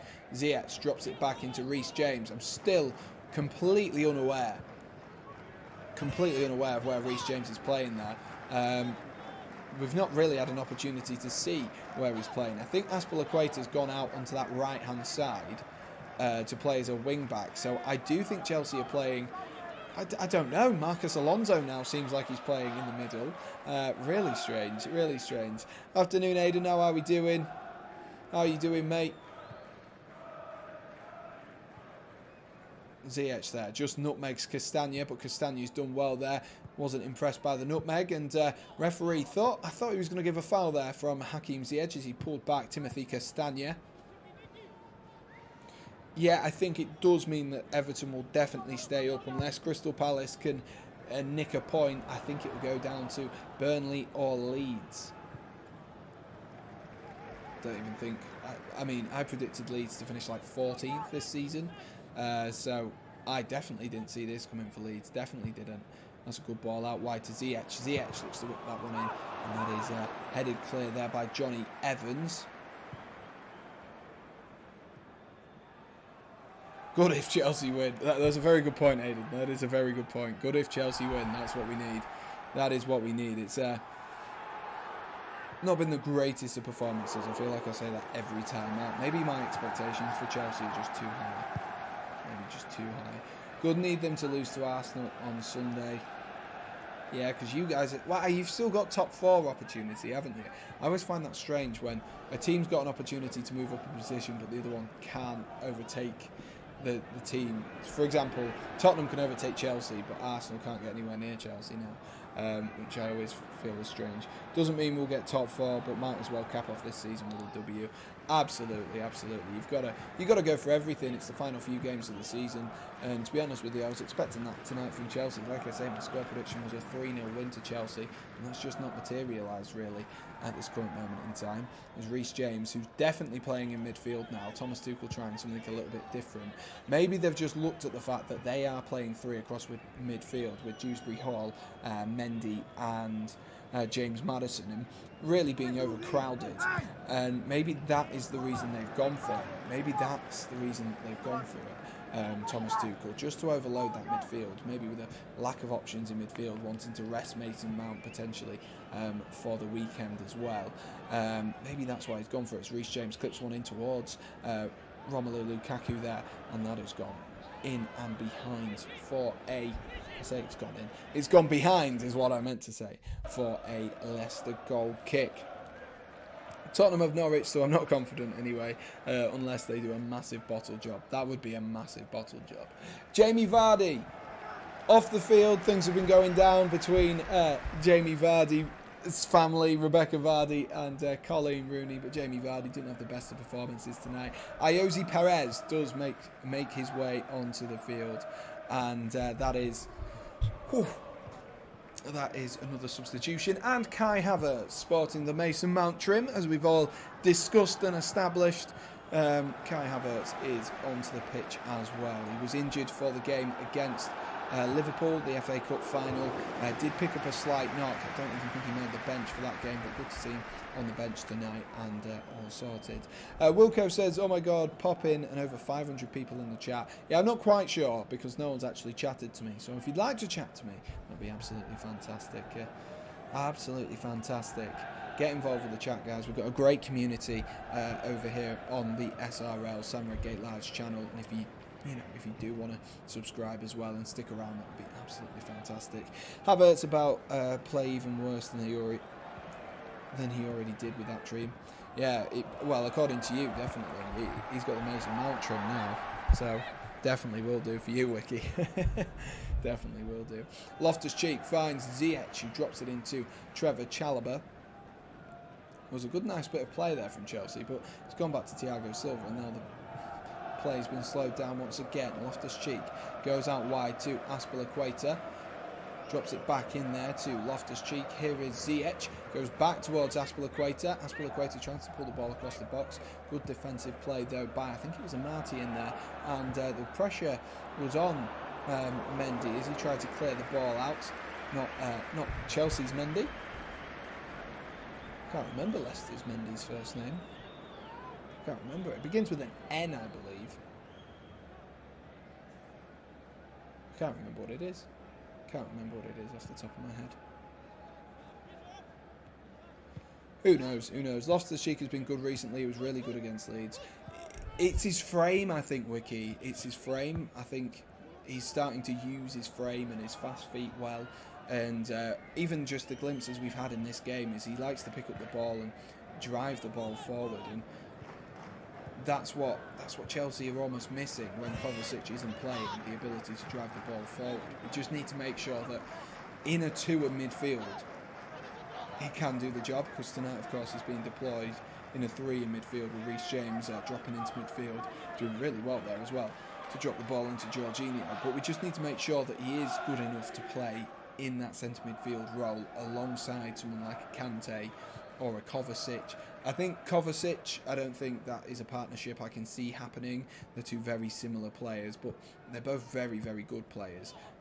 So, you know, players of their quality, they can definitely make it work. And I'm hoping Loftus-Cheek will stick around for next season.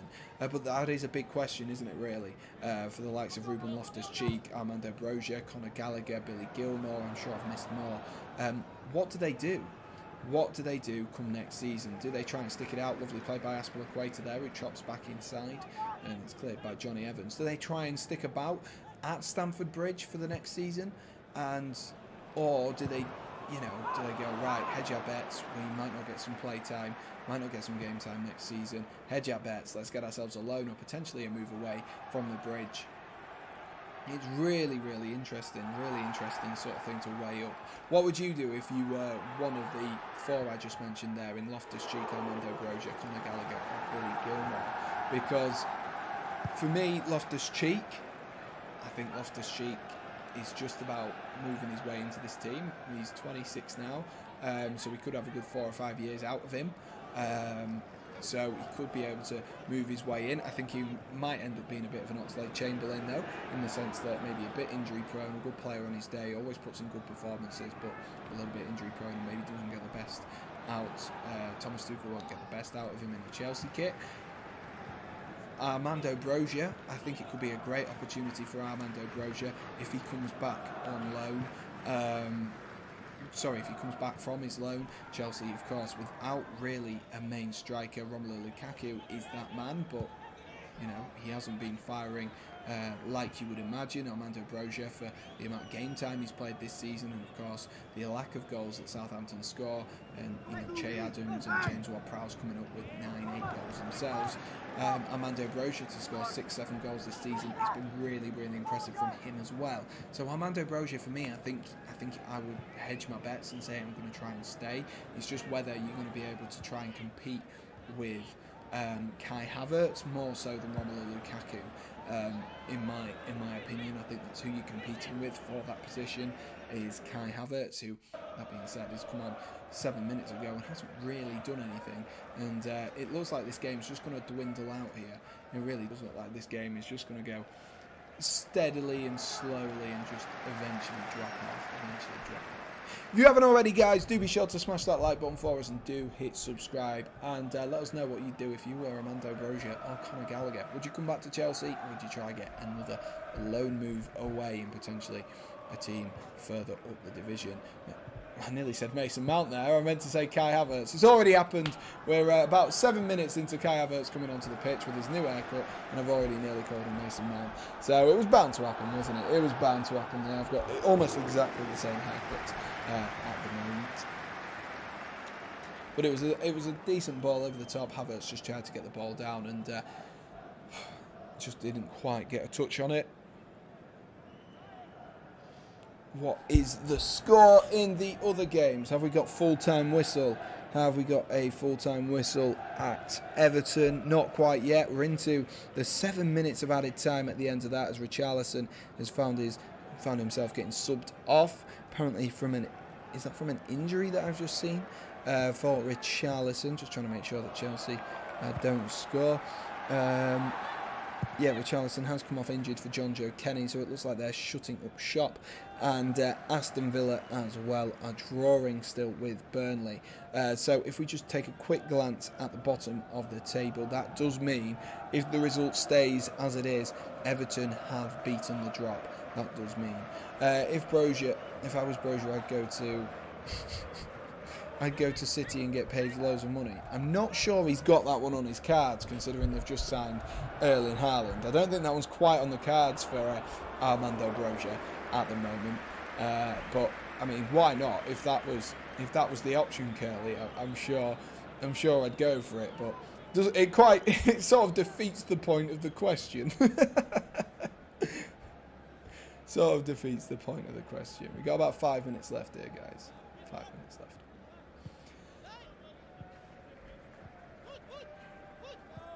Leicester have an opportunity to get the ball in. James Maddison is over this free kick, and it might be Dewsbury Hall as well. I can't quite see who it is. It will be Dewsbury Hall to whip this one in towards the Chelsea box, headed clear there by Marcus Alonso. Only as far as Timmy Castagna, who drops it into Luke Thomas, trying to get away from Kai Havertz, and I've had to come all the way back again. Stonks. Broja can have a roll. What was that notification? Yeah, it is full time. It's Everton 3, Crystal Palace 2, so Everton have survived the drop. Broja can have, for me, Romelu Lukaku. Yes, it's a no-brainer. I personally wouldn't keep Romelu Lukaku. I don't know why my timer has just restarted there at the top. Not quite sure why it's done that. Maybe I reached a certain time. As Ziyech rolls one through to Havertz. Oh, Havertz.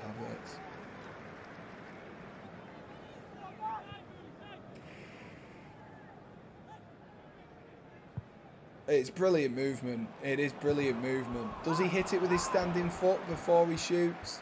No, it's ridiculously bad. It's ridiculously bad from Mr. Kai Havertz. Really, really poor play. And Samrat Sharma has just subscribed, so thank you to you. And do be sure to get in the chat as well, Samrat. If you are a Chelsea fan, let us know your thoughts and feelings. But in terms of Werner and Lukaku, should they cut their ties? For me, Lukaku, he just doesn't look arsed. He just doesn't look bothered. Whereas Werner, for me, he shows in glimpses that he's... I've just seen Wiki's comment about the Mason Mount tree. Wiki, you're not getting me. I'm not going to nibble. Oh, that's a great ball in behind. Harvey Barnes. He's not going to score anyway. It's not an equaliser. Yeah, Werner actually looks like he tries and he looks like he's bothered. He's admitted openly that, look, he's struggled at Chelsea. He struggled to adapt to different formations, the play style of the Premier League, that kind of thing, which to me has my respect. And every time he plays, he looks like he wants to play. And from what I can work out from the Chelsea players as well, he's a very vocal player on the pitch, which is something that you always need in terms of from a Chelsea perspective. Whereas Romelu Lukaku, he doesn't put in that effort. And he doesn't scream, I want to play for Chelsea, I want to play for the shirt, I want to score goals for this club. It's almost like a living for him, which of course I understand. It is still a job at the end of the day. But, for a side such as Chelsea that have ambitions of going further, for me, unless you can get someone who's played with him before and can unlock that potential of Romelu Lukaku, and we can finally see him at his Inter Milan / Everton best, then I think it's time to cut the ties. That is my opinion. I think it's time to cut your ties with Romelu Lukaku. He's not been good enough this season. Yes, it's only been one season, but it's the attitude. Like I say, it's the attitude which is a problem. You can score 5 goals all season and have a fantastic attitude, and I'd much prefer that than Romelu Lukaku's season which he's had in front of him. It's been a really, really strange season. But he can drop in and get involved like he did against Wolves. Yeah, but that was for a 2-minute period though, Ricky. That's the thing. That was for a 2-minute period. One of them was a pen, and then one of them was very much a mistake from the Wolves defenders, and it was a 2-minute period. And for 2-minute periods, Timo Werner, for me, I'd prefer to have him. He offers a bit more, he creates opportunities for others, whereas Romelu Lukaku doesn't quite replicate that. 2 minutes left on the clock then, well, 1 minute left on the clock, and a little bit of extra time. Yeah, our patterns of play don't play through the centre of pitch. It makes it really difficult, really, really difficult. If you are still watching, guys, and you have enjoyed this stream so far, we've got about a minute left to play of regular time, and of course a little bit of added time at the end of this game. Do be sure to smash that like button and do hit subscribe as well if you are new to the Sam Redgate-Large channel. We are 4 subscribers away. Thank you to Samrat Sharma for making us 4 subscribers away from 700. If you could do that for us, that would be absolutely fantastic by smashing that subscribe button. We will take a look at the Premier League table as well before we head off tonight, just to catch up on everything that has gone on at the top and the bottom of the table. And it looks like Leicester are more than happy with a point here. He was building in confidence. He looks better, but I wouldn't say I've got to disagree with you there, Wiki. I wouldn't say he was the best. I mean, he might have been the best player on the pitch, but that might show how poor Chelsea were, to be honest with you. I just don't think Chelsea were good enough in that game. Romelu Lukaku, he turned on the style, don't get me wrong. He looks better, he looks full of confidence, but I wouldn't judge him over that sort of one game, considering the attitude problem that he has shown so far this season. That wouldn't fill me in confidence, and if I was to do it this summer, I'd prefer to pull the gun, pull the finger, whatever you want to say, fire the gun on Romelu Lukaku rather than Timo Werner. Just realised if Burnley had held their win, they would have stayed up 2. Wow. Crikey, how times change. They've still got maybe a minute left to play at Villa Park, but that being said, Matthew Lowton has just been sent off, so it looks like the end of the day there for Burnley. They've just got to make sure they keep this point now to Burnley if they want to fight Leeds to the very end, and it looks like they will do. Thiago Silva into Ruben Loftus-Cheek now. Chelsea will have been hoping for a better performance, especially considering that 3-0 win earlier on in the season. Like I say, when I was in Berlin, I can literally picture where I was when the game was on, which was an emphatic performance. I remember watching the highlights, and Chelsea they absolutely blew Leicester City away. And that was when Chelsea, of course, was still fighting for the title. Times have changed since then. Chelsea are, 11 points behind, maybe even more points behind Liverpool and Manchester City, who are at the top of the table. But there's not a lot you can do now. with this, they should have themselves over the line as Thiago Silva looks forward there for Reece James it was, who was making a doubting run in behind. But Chelsea should have enough points now to have sealed that third place position, barring a minor miracle from Tottenham against Norwich City. But if there is any team in this league who are going to concede 20 goals, it will be Norwich City, which is, I mean, I would say it's slightly worrying, but it is 20 goals. It's not quite like the England women against, was it San Marino where they won 20-0? I think it was. I'm sure you can fact check me on that one if I have got that one wrong. Just over a minute left. There was 4 minutes of added time to be played at the end of this first half. I'm surprised we've had no VAR checks tonight. I kind of forgot the VAR was in play, if I'm honest with you, as Ayoze Perez there looks forward towards James Maddison. Thiago Silva's going to be calm to play that one out. Lovely and calm. Was it Latvia women? It might have been. It was some, I feel like San Marino women. I feel like that was a little bit naive, because I don't think San Marino women's team might have even had the players. They struggle with the male players, and well, male football in particular is one of the most popular sports, and typically the female football as a game isn't as popular as some of the other sports. So that would be very difficult for a side such as San Marino to field a team and then get them into that stage to be in World Cup qualifiers as well. That would be absolutely mental. You might be right with that one. It might be Latvia. It seems to make more sense. As Azpilicueta goes down towards the byline. He's going to roll one back there to Reece James. Here is Reece James! Oh, God. There's like 4 bodies in the way there. And Leicester City are going to try and get the ball out themselves. Has Marcus Alonso fouled? He has fouled at the edge of the box. And that will be time. We'll call time on that game then for Chelsea and Leicester City. Like I say, a very disappointing showing for Chelsea that time.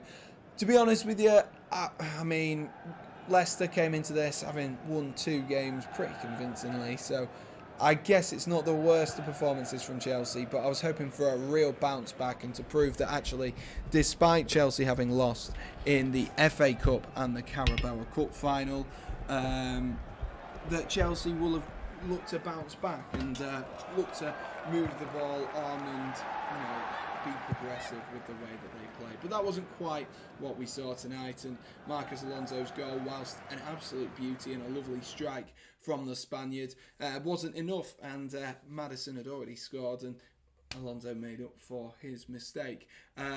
It is still playing at Aston Villa versus Burnley. Let me swap over screens once again. We are still playing at Aston Villa versus Burnley. It is still 1-1, even though Matthew Lowton has been sent off.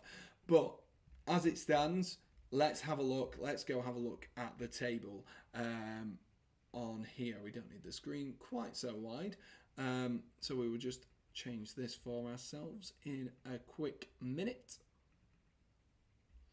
Right, let's have a look. Let's have a look then. Oh, that was not what I wanted to do. What I wanted to do was this. There we are. There we go. Let's make this a little bit bigger so I can see it and so you guys can see it as well. And then just expand out this way. There we are. Right, let's have a look then. So, at the top of the table, we'll start off nicely. We will start off with the top of the table, of course, going down to 1 point for the end of the season with Manchester City and Liverpool. 1 point in it. Do be sure to come back on Sunday for a live stream of that. We'll keep you up to date with everything going on across the 2 games on Sunday, but that goes right down to the wire. As for Chelsea and Leicester, both really could have done with a full 3 points, but realistically hasn't affected their seasons too much. More so Leicester, because Leicester could have had the opportunity to leapfrog Wolves over the course of this game, and Brighton now will be hot on their heels, and with a good result at the weekend will eventually overtake Leicester City and potentially Wolves as well, with a half-decent result for Brighton, which would be a good season if they managed to finish 8th. Chelsea, like I say, barring goal difference, barring a miracle, in terms of goal difference, it would be 40 what is the goal difference for Chelsea? 42, if I can work that one out right. I think that's about right. Why can I not do maths tonight? Yeah, it's 42. It is 42. And Spurs are on 24. So barring, 18 goals or something like that, Chelsea look like they're going to be settled in third place, despite that poor form. Draw, loss, draw, win, draw. Really, really poor form from a Chelsea perspective. But this is where it really gets exciting. This is where it really gets exciting. And in fact, Curly has just brought up a massive, massive point here. Praying for West Ham to win and Manchester United to lose/draw. So there is still plenty to play for West Ham United, who will look to try and get themselves back in the Europa League following a decent season in the Europa League this season, of course, getting themselves to the semi-finals, which congratulations to Frankfurt, who did win that last night. Commiserations, of course, to Rangers and all Rangers fans out there. You know, it was a good game, both sides. It was the best way to say it, like Italy versus England, good defensively, but maybe lacking in the attacking third, which is what we saw. But West Ham will be looking, as you can see here, to get themselves Europa League football. If United get conference, says Wiki, yes, if United get conference, that will most certainly be very, very interesting. It definitely will be interesting, won't it, if Manchester United manage to get Conference League. I do wonder if Manchester United would probably be better without Conference League than actually having Conference League. Can you imagine Ronaldo playing Malmo? I'm pretty certain he's done that in the Champions League before anyway. But I know what you mean, Kelly. I know what you mean. And as we go back down towards the bottom, I thought, for some reason, I just thought then that Burnley had lost because they went back into the relegation zone. But that 3-2 result tonight for Everton does mean that Everton now are officially safe and they can look and try and move themselves above Southampton as well. That, 15th place, the season they've had, I think they'd take it. Southampton, look at that form. Loss, draw, loss. Really, really poor form. But still to play for at the bottom, like I say, between Burnley and Leeds. Leeds have conceded 78 goals this season. Only Norwich have conceded more goals this season than Leeds United. Burnley haven't really, though, been the most prolific in front of goal, as you can see. Only Watford have equalled them, and Norwich have scored less. So Burnley are going to have it all to do. They're going to have it all to do at the weekend, like we say. I just remind myself of who's playing on Sunday, even though I already did it earlier.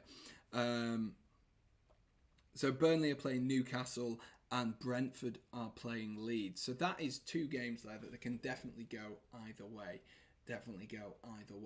And let me know, guys. Right, this is what I want you to do. Wiki, Curly, anyone else who is in the chat at this current moment in time, let me know. Who finishes Tottenham versus Arsenal? Who finishes above? Manchester United, West Ham. Who finishes highest? And then, of course, Burnley and Leeds. Who gets relegated? Let me know who you expect to finish in that top, out of those three. I am going to go with, I think Tottenham. I think they're just going to batter Norwich. I surely can't see him losing to Norwich. Surely can't see him.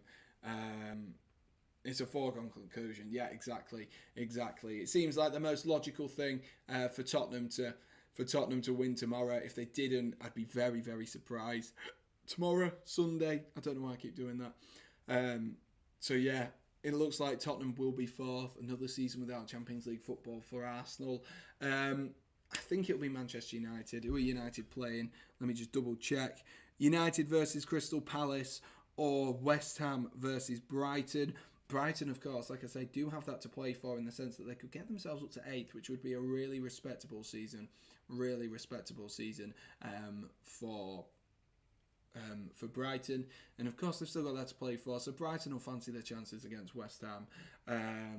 Will West Ham have something to prove? We'll have to wait and see. I'm going to go with United though to finish above West Ham, barring I'm assuming. Let's have a look at the goal difference. It would have to be either a draw and West Ham have to win either way. But if it's a draw or a loss, have I got that right? If it's a draw or a loss, Manchester United finish 7th, and West Ham finish 6th. And then Burnley, Leeds. Oh, I don't know. My heart's telling me I want Burnley to stay up. But that might be the Huddersfield in me telling me that. Oh, God. I really don't know, I really don't know. That is going to be such a toss-up going into the final thing. But if you look at Burnley, they're probably in the better of the two forms. But do Leeds have the better teams? I'm going to go with Leeds to stay up. I'm going to go with Leeds to stay up, I'm going to go with Leeds to stay up. That's what I'm going with tonight. That is my prediction. So West Ham, I'm saying, finish in 7th. Tottenham in 4th. And Leeds stay up. So basically, it's going to stay how it is. It's going to stay how it is. That's what I'm expecting. I think Leeds will salvage a draw and Burnley will win, says Curly. Wow. Arsenal to get 4th. Norwich going to win 3-0 as well. Curly's coming in with some bold predictions here. Farhan says, bloody hell, 435 people watching. I'm pretty certain at this point, Farhan, they're all bots. But if you aren't, thank you for watching. I really do appreciate it. And I think Leeds will have. I've already read that one. United played Palace. They could easily get bummed by Zaha, Elise, Eze, and Co. That is very true. I feel like Palace can turn up in some of these bigger games as well. I think they can. But Palace sat down in 13th place. Big win for them in 13th place. Would take them above Brighton and Hove Albion, which could be a really, really beneficial win. For Crystal Palace. However, ladies and gents, I'm going to leave you there. Thank you to those who have watched tonight. We'll wait for the final few comments to come through. Thank you to those who have watched tonight. Take the 400 watches and run with it, Sam. That's what I'm absolutely doing. Hopefully, it's YouTube's way of bringing a little bit of love to the SRL channel. My best results: Arsenal to get 4th, West Ham to get 6th. And Burnley to stay up. What I think will happen is the opposite, though, says Curly. So that's what his head's telling him. But what his heart's telling him is what is written on the screen. Like I say, guys, do be sure, if you haven't already, smash that like button, hit subscribe, all of that good stuff. And do be sure as well to go over, if you do have Instagram or TikTok, to go over and check out those at SRL Sport on Instagram and Sam Redgate-Large on TikTok. I have been producing some smaller pieces of content just on there as well, which have been doing quite well, especially on Instagram. They've been doing weirdly well at the moment, as I've been trying to move away from YouTube, as it seems to have not done me too many favours over the last few days, but the 400 people watching would beg to differ. Like I say though, guys, make sure you've got those notifications switched on as well for the weekend. What we're going to do is we're going to do sort of like a round robin kind of thing, in the sense of we're going to try and keep you up to date with Burnley, Leeds, and of course Liverpool and Manchester City. I could have just started that out and said City there, but I had Manchester United in my head. Manchester United, Liverpool, Burnley and Leeds. So that is what we're going to try and run with at the weekend. We're going to try maybe get a few friends online as well to watch particular games, and then we can have it as it is and as it is live. So really, really interesting and a great debate. Great to see so many competitions and so many teams going right down to the wire in the final few moments. But I shall leave you guys there, like I say. I shall leave it there. I am going to go to bed, to be honest with you. It's 10 o'clock. It's 10 o'clock, lads. It's absolutely 10 o'clock. I can't believe it's 10 o'clock. It was a really poor performance by Chelsea. Probably didn't address that enough at the time. Chelsea, just not great. I think we mentioned it throughout the stream that Chelsea could have probably pulled this Leicester City team apart if they wanted to, but they just haven't. It's not been the greatest. Shattered. Yes, absolutely shattered. So I will leave you guys there. Thank you for watching, and as always, like, subscribe, and most importantly, guys, do stay safe. Cheers.